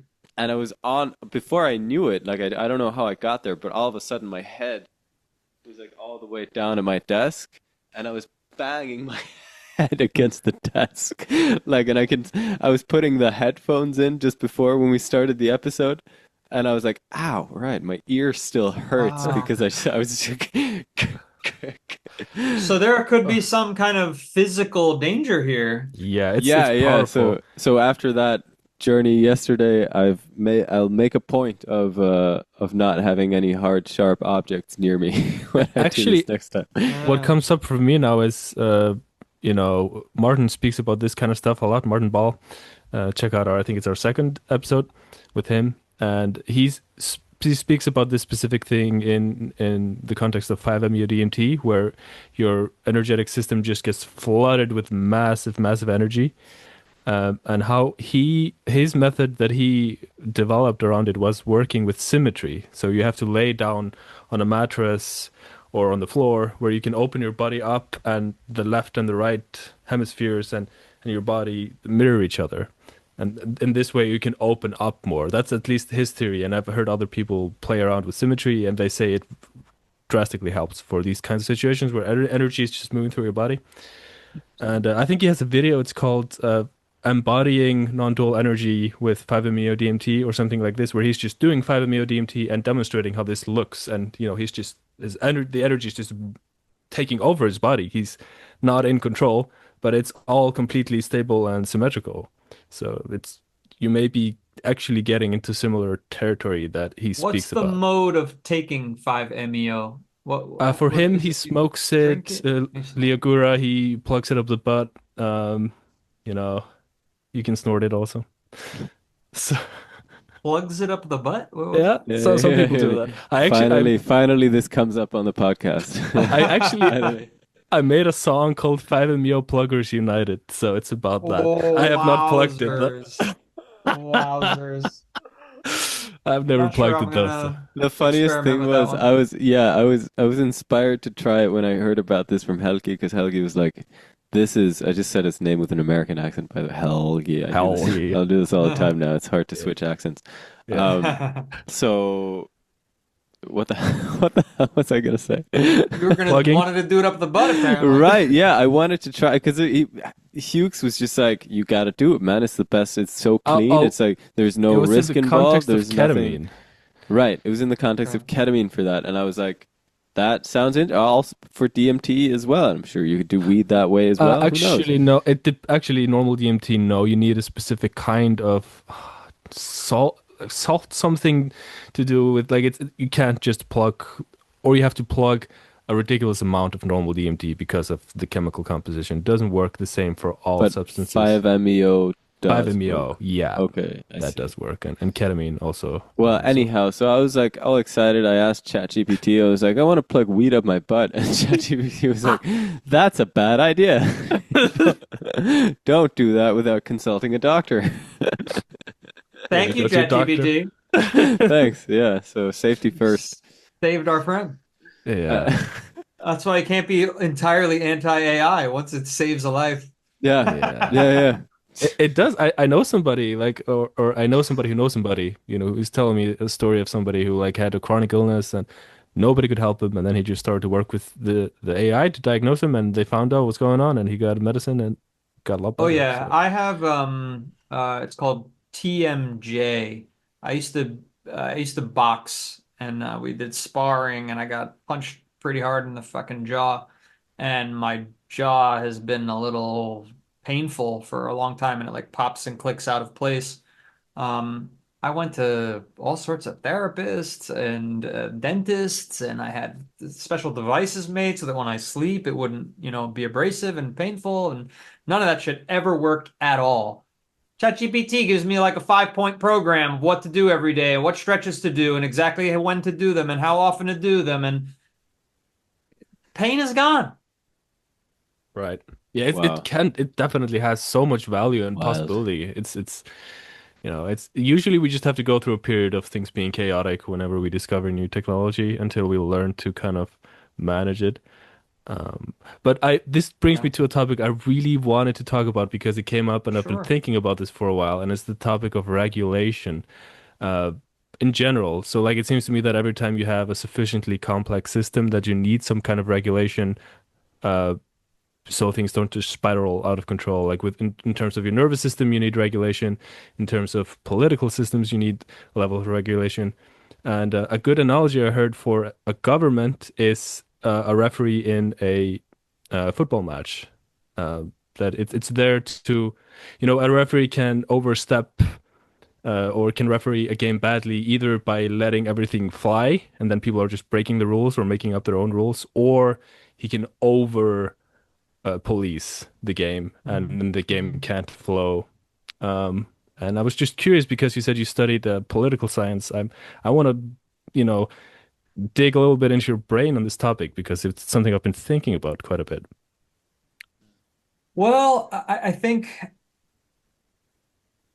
everything that you discuss in the context of political science has to be discussed with your goals in mind. If your goal is to maximize the amount of capital that you can generate, then regulation is bad. Hmm. The absence of regulation will enable you to generate more capital. It Hmm. just will. That's scientific. Hmm. However, one of the things you may be doing to generate that capital could involve destroying the environment, overfishing, which is bad for long-term capital. All right, short-term capital, deregulation. Long-term capital, sustainability, right? So if you're optimizing for the goal of long-term growth, then there's going to be a point on the map, probably favoring slightly less regulation, but not no regulation, nowhere near no regulation. Okay, but a little off center. That's going to maximize long-term capital growth without sacrificing all of your short-term growth because humans are alive today. We have very short lifespans as a species, and we want to enjoy our lives today, not just 5 generations from now. Hmm. If you're optimizing for short-term growth, you don't give a fuck about future generations. For some reason, there's some catastrophe that uh, removes our ability, destroys our ability to reproduce. People are just gonna fucking remove all regulation, right? Hmm. Because we would all be able to be rich much faster, and we would all be able to become comfortable more faster at the expense of the generation that follows us. If you are thinking, why would I need high regulation? You're typically going to be a society that's comfortable, or even just maybe let's split the difference between overregulation and moderate regulation. If you want to be here, your society is probably going to be established in a way that it's more comfortable to be flat on growth. Growth isn't necessarily positive. It is if your nation is poor, right? You really want Hmm. to grow the wealth of a nation if your nation is Or there's poor. many dimensions to growth. You have growth in terms of like social growth of Yeah, I'm only talking about capital yeah, right now. I'm yeah. only talking about capital. Um, you can get capital growth alongside social growth. You can also get capital growth at the expense of social growth. So Mhm. like that's why it's easier to just talk about capital growth right now, and the trade-offs are there. They don't, there are ways to mitigate the trade-offs, and I think that's what basically the American and European stories of today are. It's basically just a conversation among human voters and bureaucrats trying to mitigate trade-offs. Yeah. I think that's the nicest way to look at it is, well, the American bureaucrats and European bureaucrats really did stop the destruction of the environment at the cost of some capital growth in the short term. We basically said that, hey, some corporations were deregulating and favoring deregulation so heavily all the way down this side of the spectrum that we were losing our fisheries. Birds were dying. Smog was taking over LA, and people were losing their quality of life, and breathing wasn't healthy anymore. And if you went for a jog, it was like smoking a pack of cigarettes. We didn't want that, so we regulated those industries that were responsible for that. In India, they're still considering themselves in that we're a poor nation mindset, poor and wanting to grow out of being poor. And so they're not heavily regulating the environmental sector at all. And which is why if you look at where the worst air quality in the world is today, look no further than New Delhi and Mumbai and, the major Indian cities. because they're not focused on that. They're focused on capital growth right now, and they will I thought be the for a same while. was true of China not so long ago, if not still It today. is true. It is true of China. Um, and one of the things that makes it India is a better case study for what I'm discussing because Indian air tends to plague India due to climate reasons, reasons of wind and reasons of global climate. China, a lot of their pollution affects their neighbors either in equal part or perhaps sometimes more than it actually affects China. So China is gonna like, until you stop us, we're gonna just deregulate the environment altogether because fuck you. That's kind of how China operates on the Greta global scene. Thunberg. Yeah, well, yeah, get to China, Greta. So India is kind of like reaping what they sow, which is that's admirable in a way. I think they're making the wrong choice. They don't need to grow quite as fast as they're growing. They believe they do.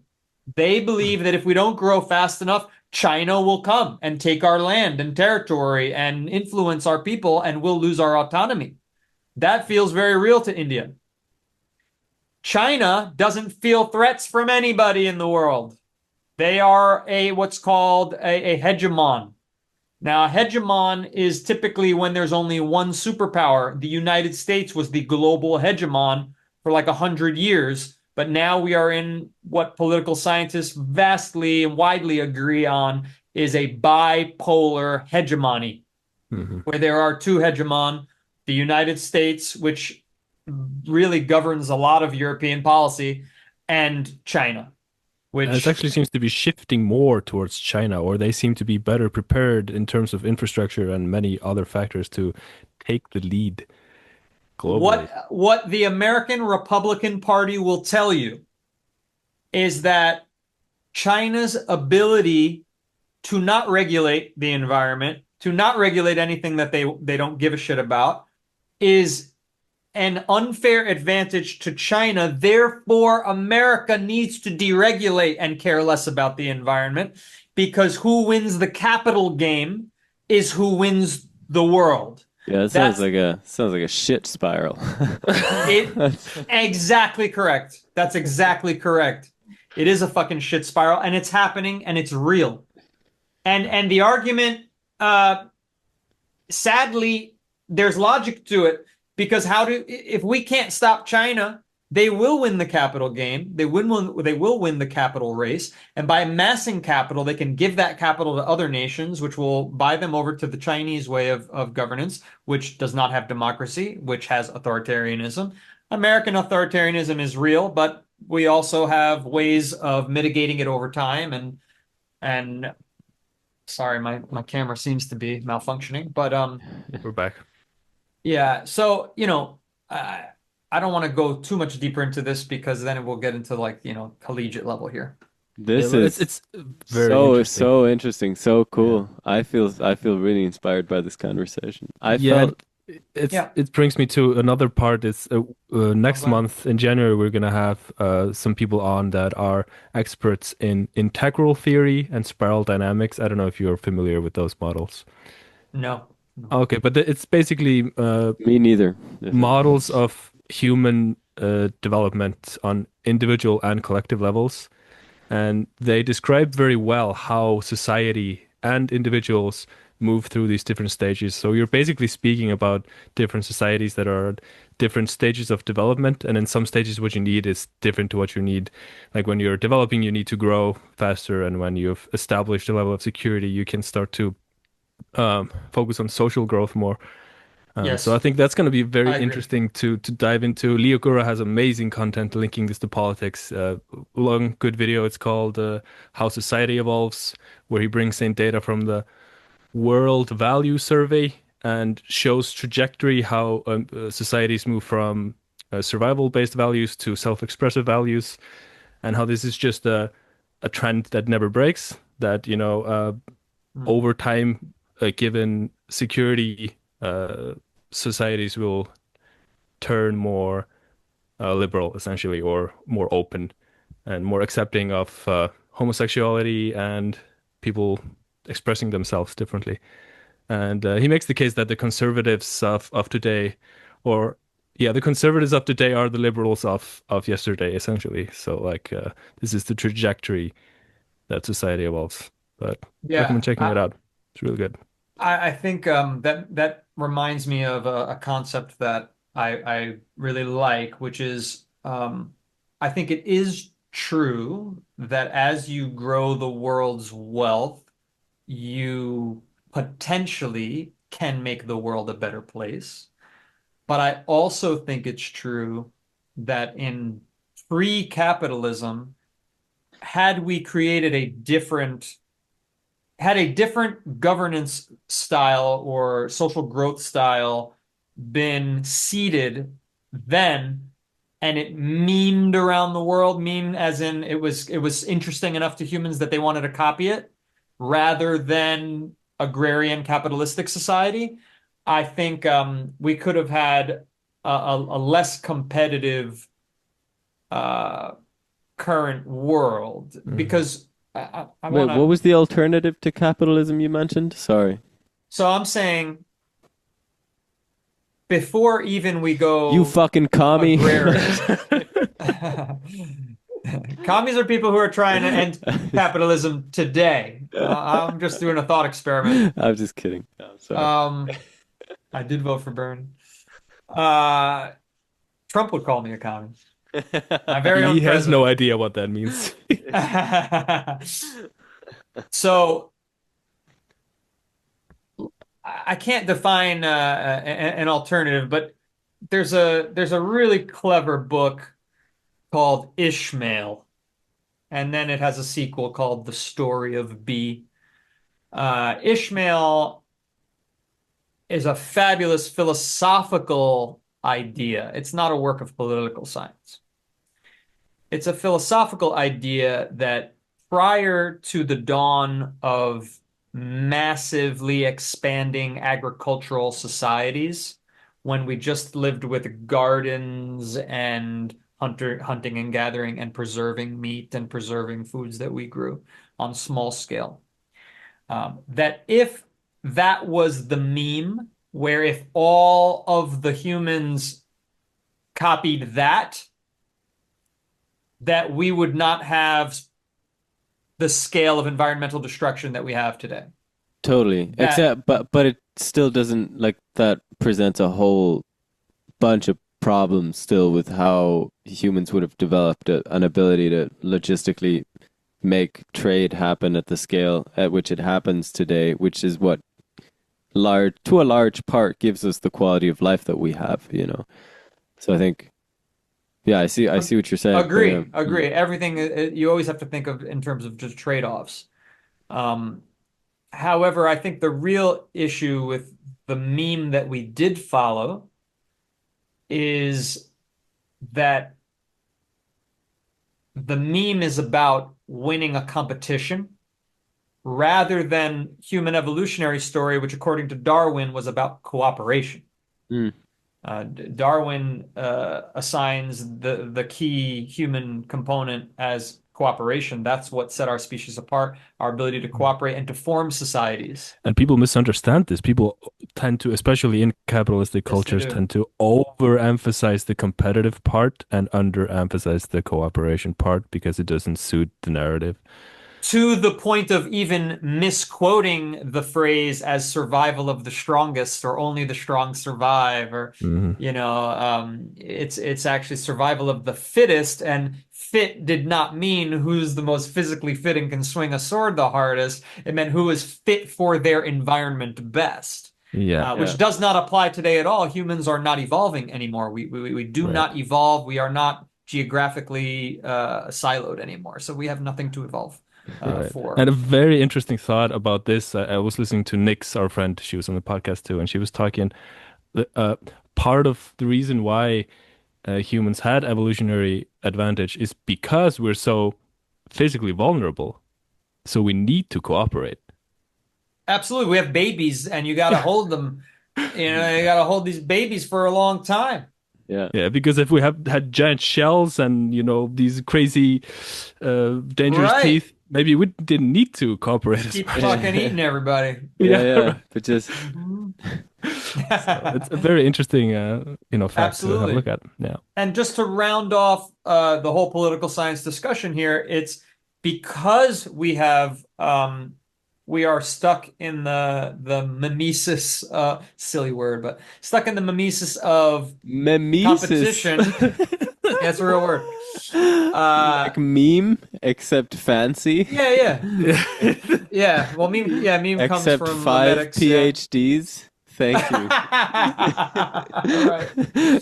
Mimesis. I may You need a steal that. That's a good monocle band for that name. word. It's like, like So yeah, so the mimesis that we are caught upon, it's such that your ability to make war is perhaps the most vital thing that you can do, and that's really what capitalism and the growth of capital optimizes for. And you'll hear this by, in America, we call it the military-industrial complex.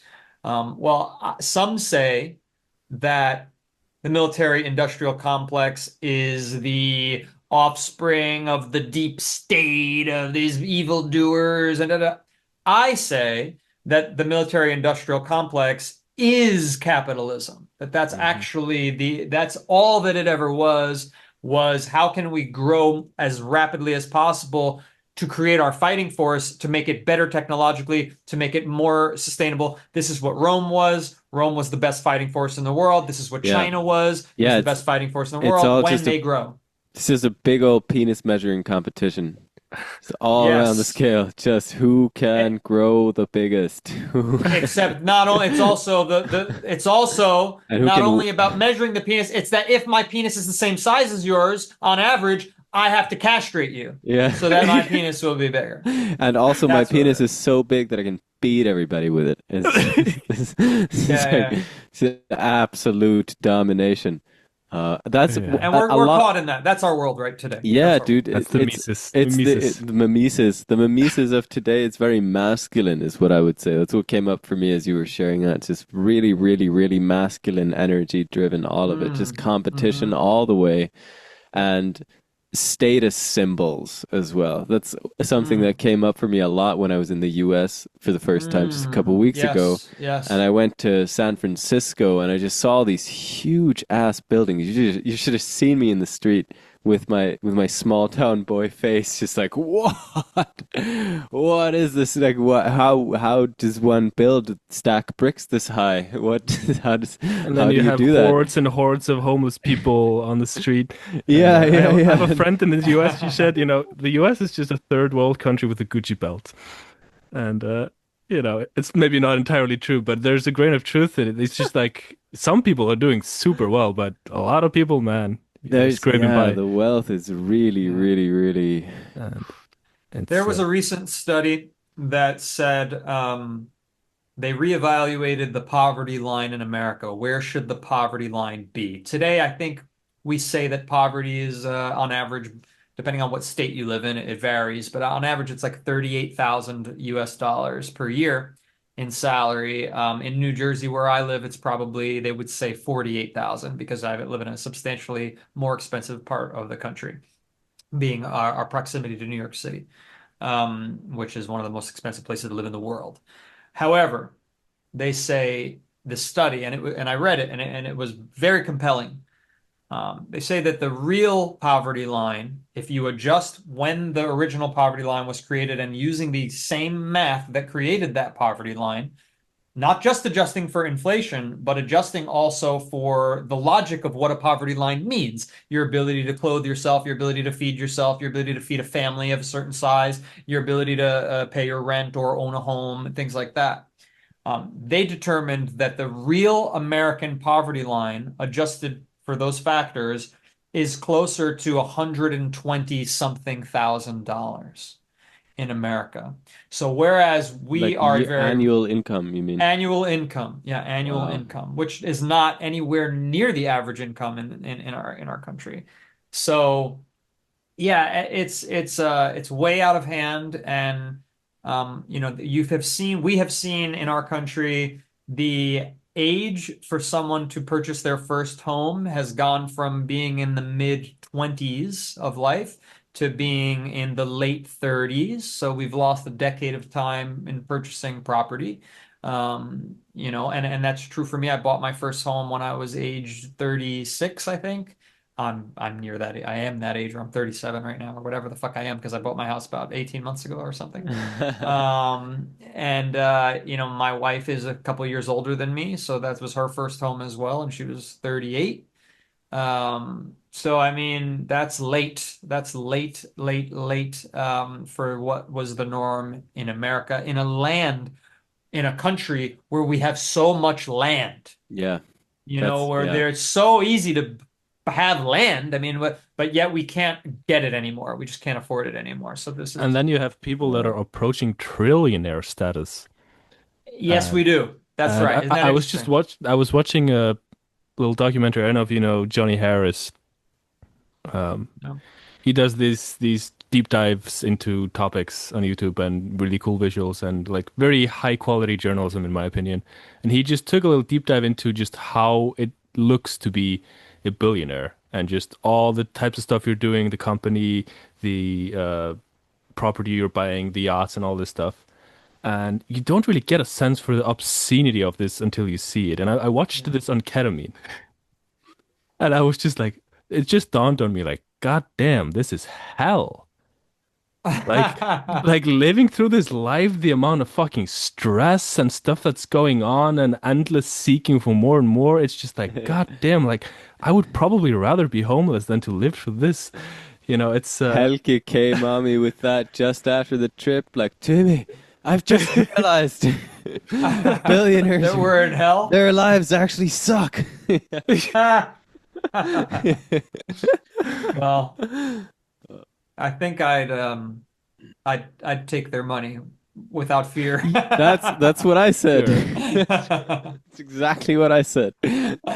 I'd take But the their thing is money like with no problem. getting to that point where you have that, there's just so much corruption. It just like corrupts your soul along the way, I think, because you have to be so greed driven, and you need to be so ruthless and I think being a billionaire is a bit of a disease, and I'm sure when I'm running for office in 10 years, they'll play this back and show it to, all the voters. But I think that in current dollars on November 30th, 2025, here in New Jersey, I think being a billionaire is a bit of a disease. I think it's a disease where you have so valued yourself and your nuclear family to the expense of society and all your fellow humans in your species. And I think that that's a disease. I don't think that's normal human nature. yeah, I think that that's why certain people gravitate toward being billionaires, and some are doing the right thing. I think that Warren Yeah. Buffett has elected to give away all of his money and leave mhm. very little to his family. Which Very is, little I believe, as the a way it percentage. should be done. I don't think anybody should be born into that kind of money. That's just It's not. not necessary, first of Yeah, all. and I mean, it doesn't do anybody any good either, because you Right. It never have just to work for spoils you. anything. Right. It's not a fun journey to go on, because you've already won. It's like starting Mario with Peach. It's like you can't. I love that. I'm gonna use that to like educate my stepdaughter on this Yeah. stuff. Like I'm gonna say, you don't want to be born rich. That's like Mario already having Peach at the beginning of the game. What do you have left to do? Exactly. You're gonna go get stars? Who you gonna give them to? You gotta bring them to Peach. There's no point. There's no No point, point, dude. man. No point. Wow. Oh I my love God, that. so I good. love that analogy so much. And But so I also, think it's a. Oh, go ahead. Go ahead. I was gonna say, Helge, I feel like you need to be careful about demonizing money in that way. Like Right. I know that wasn't your intention. I know you were talking about billionaires and the kind of insane amount of greed that you would need in order to just Yeah. accumulate that kind of money, because nobody needs that kind of money. Right. Um, and they should be giving it away to people who need it at that point, because Lord, like, what the hell are you gonna do with all that money for yourself? Um, but yeah, I feel like we need to be careful about making money the bad guy, because Right. everybody would. jump their own height into the air if they suddenly found $1 billion in their bank account. Like it's just it would be Right. amazing. And the more money you have, the more opportunity you have in life. There's a direct correlation. Yes, yes, For So you can sure. But I travel think it's just farther. Yeah. there's just a very fine distinction between money and obscene wealth. And not just like wealth, but like insanity. And I think, yeah, maybe you would jump your height if you received $1 billion, but I think you'd get corrupted pretty quickly unless you're like, really morally integrous. You know what I mean? I'd be very interested to know actually if Yeah. anybody's interested in donating, and let's. Let's run an experiment on Tim. Let's turn him into our guinea pig. Yeah. Well, Yeah, yeah. I think there is this phenomenon happening that the original Trump's first political campaign when he was president the first time before he lost to Joe Biden in his reelection bid, um, there was mass anti-globalism in America. Right. Now, I want to help people understand Please. the positive reasons to be anti-globalist because we already know the negative reasons being Wait, anti wait, meeting other people. what does it mean to be a globalist Right. I want to dive to into this begin because I with? see Great. people is this turns into some kind of boogeyman that people shake their fist at. Yes. Oh, it's the globalist. And I think even like Hitler based a lot of his Jew conspiracy theories around the elite cabal of globalist Jews or something like this. And like Yeah. Oh, yeah. Yeah. a That's lot of that. conspiracy thinking is Sadly, that conspiracy theory is still existent re today. emerging very strongly. Yeah, So, even that it's Jews who yeah, control the world. I mean, that very, very same conspiracy theory has had a yeah, resurgence, and there's a lot of anti-Semitism right now based on yeah, Jews controlling the world, which is preposterous. So, yeah. um, the opposite of globalism would be isolationism. Okay, so that should help contextualize it. So what would being isolationist be? It would be we're not trading the extreme in the extreme. We're not trading with anyone. We're producing everything ourselves. We're manufacturing everything ourselves. We don't want no immigration. We don't want any immigration, I should say. We don't want any. We don't need friends. We don't need allies. We're not joining any wars to defend any good people against bad people. We're isolationist. We're here alone, and we want to stay alone. That's isolationist in the extreme.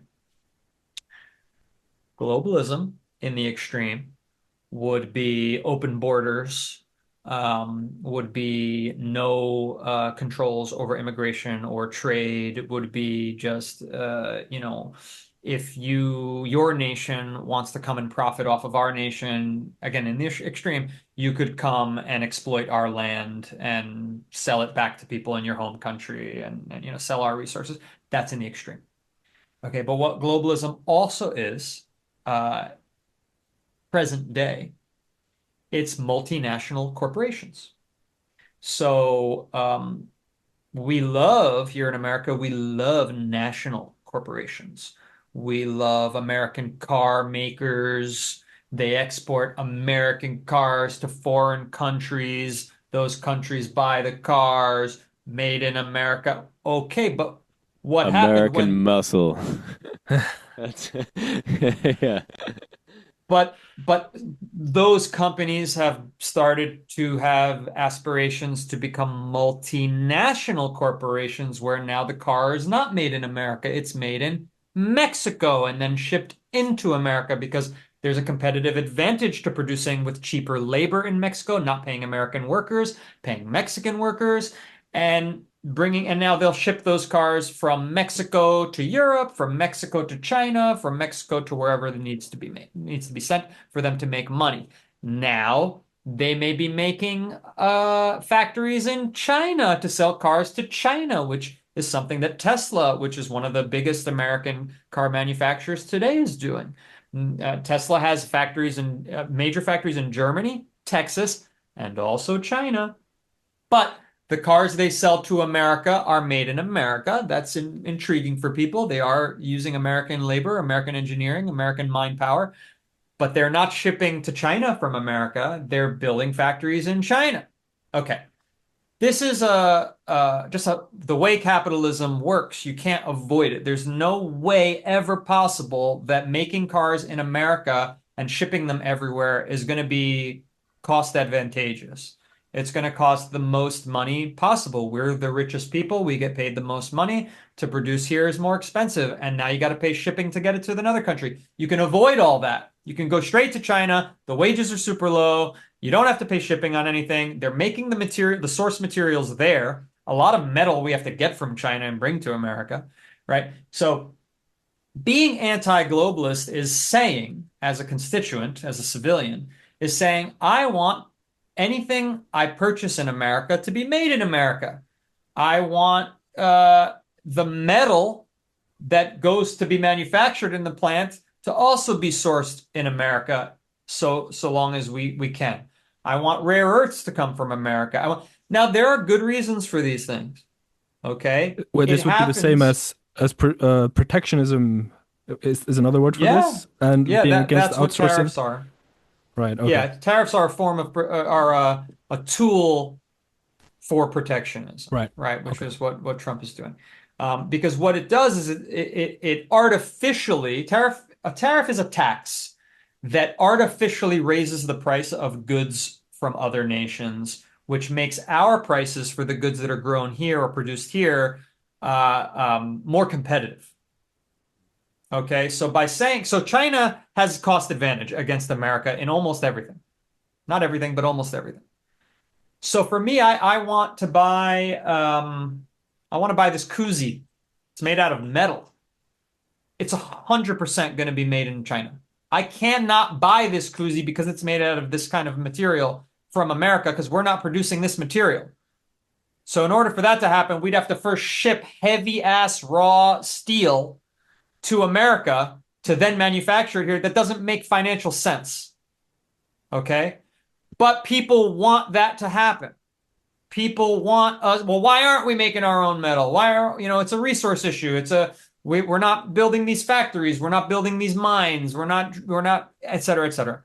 But today I can't get this koozie or any of these beautiful metal drinking insulated drink products. They're all going to be made in China because that China's producing steel at cost right now. It's very, very affordable to get it there. Yeah. So what the Trump administration of today is doing is saying, well, if we tariff that product, okay, we make it 2 times more expensive. Now the American companies are going to say, well, if it's 2 times more expensive, then if it costs me 2 times more money to make it in America, that's worth it for me because I can produce this product at that cost competitively. Once the tariffs go away, if at any point they go away, that whole scheme falls apart because it's artificially inflated prices. The goods don't cost 2 times more to make. They're way easier for China to make them. They're way more cost effective. Does this all make sense? Yeah. Hmm. Who gets the extra money then? Goes to the American government. It's a tax. It's a tax. So who pays the tax is the more interesting question in American political discussion right now. Isn't it mostly the consumers? In some cases, it's the consumers. In other cases, it's the corporations who are selling the product. They will reduce their profit margin. Now, that goes up to the corporation's decision making. Again, we go back to that long-term versus short-term profit game. The corporations that are putting that onto the consumer ideally have to compete with corporations that are bearing the brunt of the cost and the tariff themselves. Theoretically, the corporation that bears the brunt should win long-term customers over the one that's passing all the costs to the consumers. However, there are entire industries that they get into a cabal and they just say, guys, we're not eating any of this cost. Let's put it all to the consumer. So then there is no competition and then there is no advantage for any consumer. And so the consumer gets screwed. Because if an entire industry works together, which they do, if they all say, hey, let's not eat any of this cost. If you agree not to eat it, I'll agree not to eat it. If you agree not to eat it, he'll agree not to eat it. None of us will eat it. The consumer will pay and our profit margins will remain super high and we can continue to grow in the marketplace. That's I've the been hearing trouble. this from people on the ground in the US that, prices are just skyrocketing gradually more and Yeah. more for basic goods, and that it's getting harder and harder as a direct result of the trade war. It's a listen, in theory, philosophically, a trade war can be effective. It can improve a country. There are small countries that do this all the time successfully because they can't, they can only produce like one good. So if they lose their ability to sell that good competitively, their entire economy goes away. So they have to have protectionism. They have to have these sorts of tariffs. But for a massive country that's on the competitive stage for every single product, it's a much more open-ended question, and the future will tell us, and we don't know. It also should involve cooperation. The Trump administration is not working with any cooperation right now. We're unilaterally declaring tariffs on our allies and our adversaries. And some My theory, islands which include only penguins, if I'm not mistaken. yeah. Uh, I mean, I can explain all of that and why that was done improperly, but I honestly don't feel like it. Okay. It's a funny, Uh, you know, I but hope They to did type that. Antarctica. they did these look, they did Madagascar, which like only produces vanilla. How are we, like let's What just I let them know. have their vanilla sales. Okay, anyway, sorry. Move on. Um, I lost my train of thought. I need food. I'm gonna grab a bag of potato chips and come back. Food.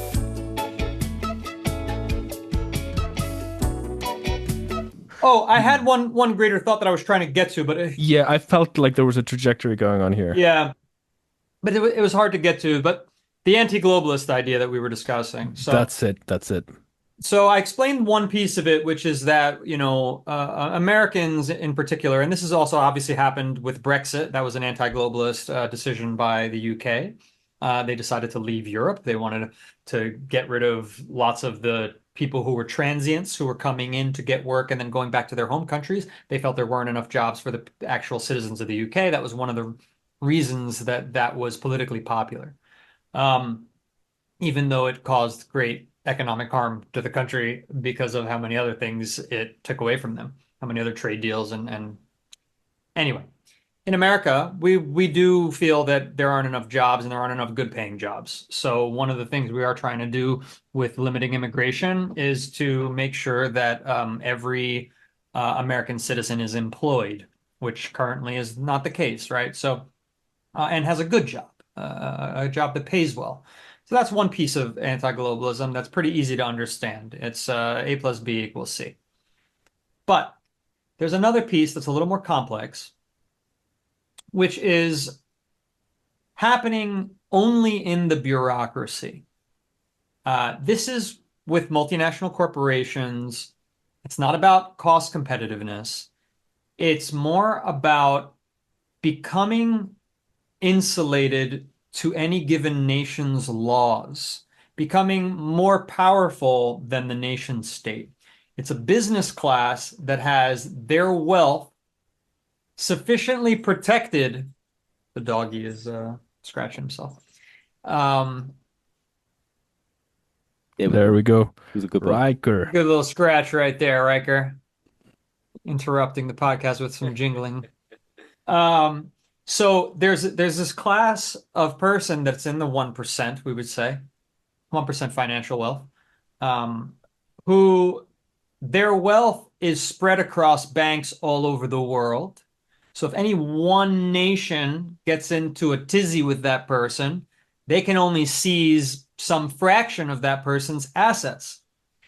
So what America wants to do, which I agree with, is if you're an American company and you develop God bless you, if you develop a multinational footprint, that nevertheless you are governed by America. You're not governed by Ireland while you're in Ireland. You're not governed by China while you're in China. You're an American company, you follow America's laws wherever you are.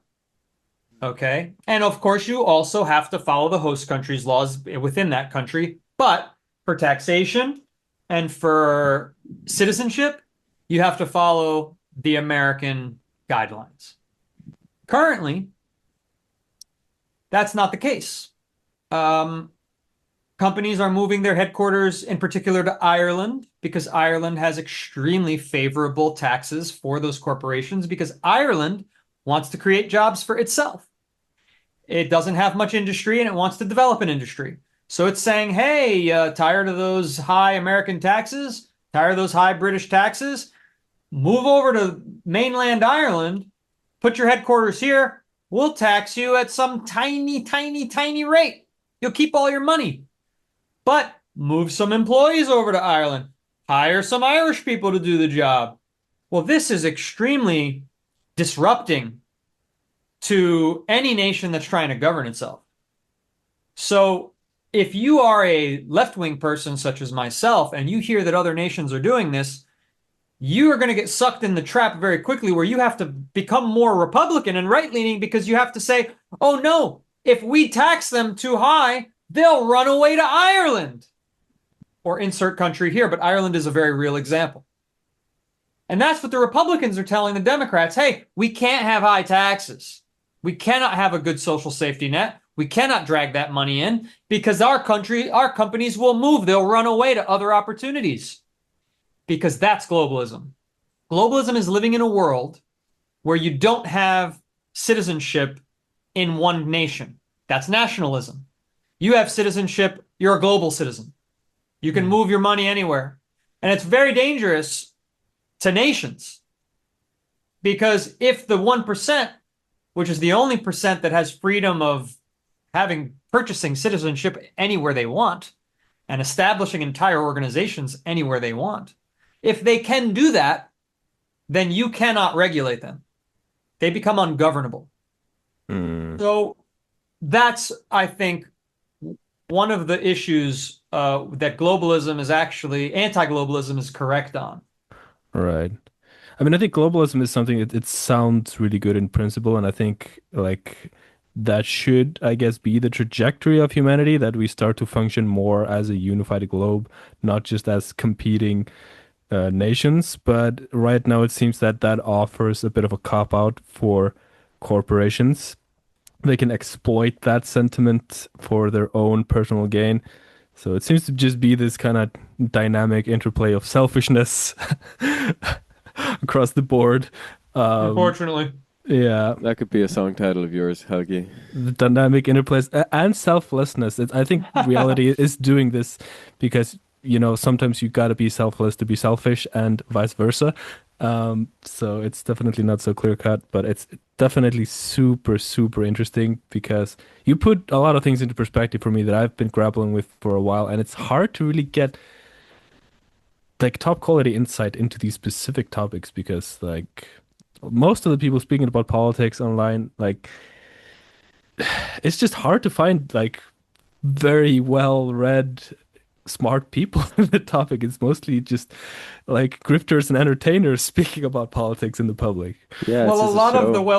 a lot of the well-educated people have become grifters and entertainers also because that's so Right. monetizable and also Right. because they have a bias. So, me, I have a bias, but I've just chosen not to be a player in the game. And maybe one Yeah. day I will be because maybe one day I'll find that no, I have to play in the game because my team needs to win for some existential reason. But today I feel like I would love for my team to win, but contextualizing politics is more needed and more necessary.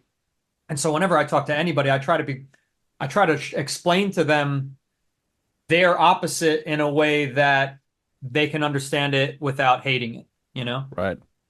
Yeah, because understanding is the key, even if you disagree with Mm-hmm. people. This also, yeah, goes back to spiral dynamics, and I look forward to taking a deep dive with the people from Practical Integral, because I'll that's be all about listening. understanding different levels of human cognitive and spiritual development, and like how this has been mapped out in different stages. It's not a system of superiority; it's just pattern recognition.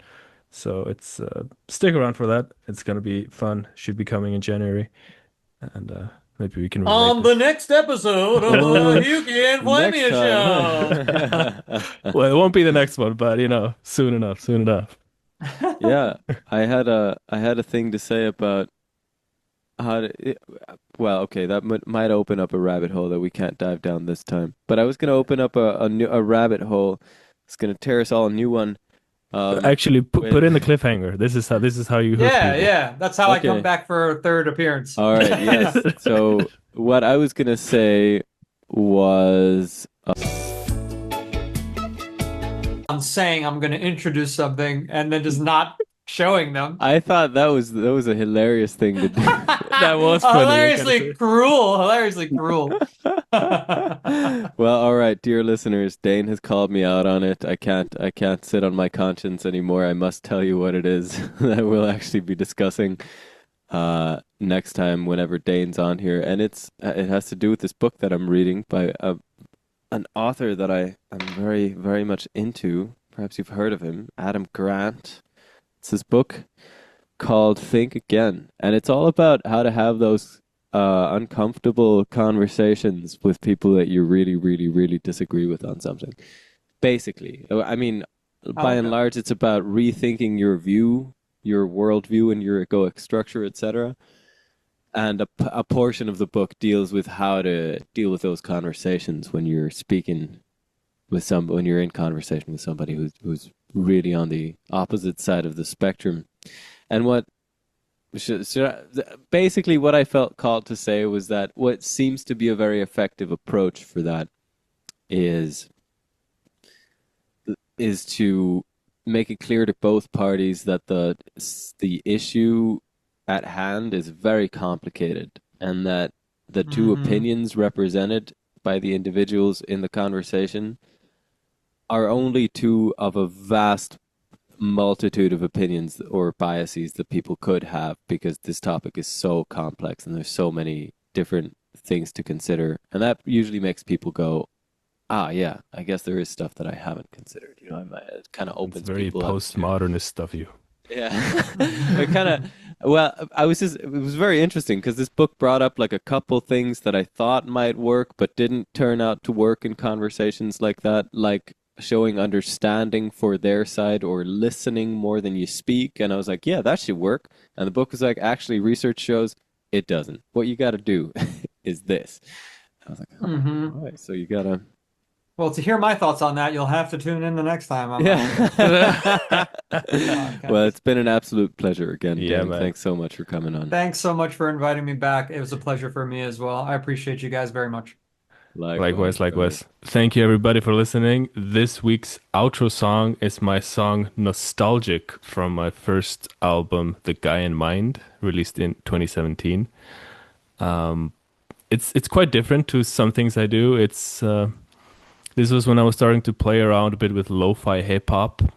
This album has a little bit of infusion of lo-fi hip hop with psychedelic electronic dance music.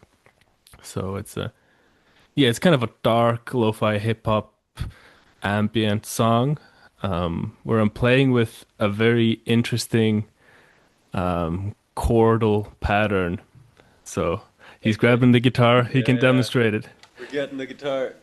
So musical jargon warning, everyone. We're going from D minor. Oh, D minor. Okay. Yeah. First starts. And wait, don't say it. B flat minor. Yes. Yeah. Two minor chords, a major third apart, which is probably, I'd say, the darkest movement you can do between two chords. Do you know the other example, the famous example where this appears, Hewkii? Darth Vader is one. Yeah, Yeah. yeah. The Imperial Hard to March. play on the guitar, but yeah. Yeah.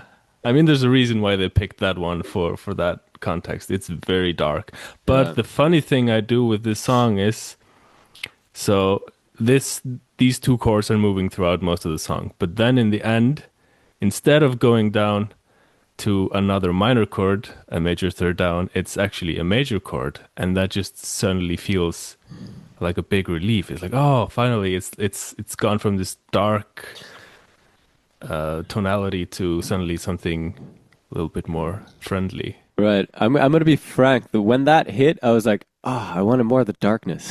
It's like, Yeah, but the thing is, it goes a little bit into that, and then it ends back on the darkness. yeah, And it was to kind of break it up a little bit and explore, subvert expectations. yeah. So it goes to G flat, does it? G flat Yeah, major. I don't even remember. It does actually the typical minor chord progression that you hear everywhere is 1 6 3 7 Yeah, in minor.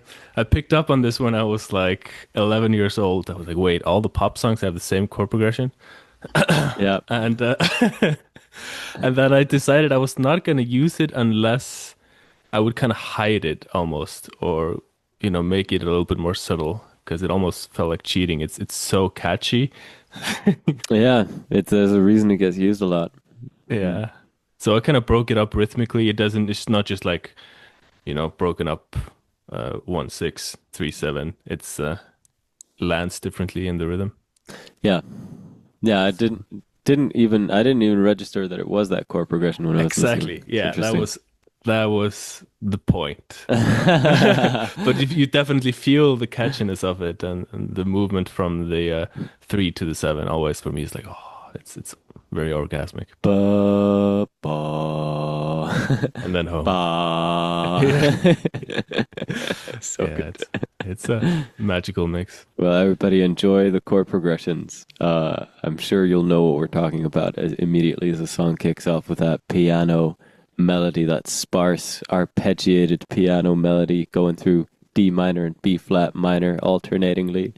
Uh, With all the spooky atmosphere in there, I put a lot of kind of rain and like um, certain environmental sounds that hit only when the snare hits. So it's very atmospheric also. I need to Uh, listen back with that in mind. yeah, I have a lot of hidden stuff that you won't really pick up on unless you really pay close attention. Okay, well, I'm on it. All right, all right. Enjoy, everybody. Nostalgic.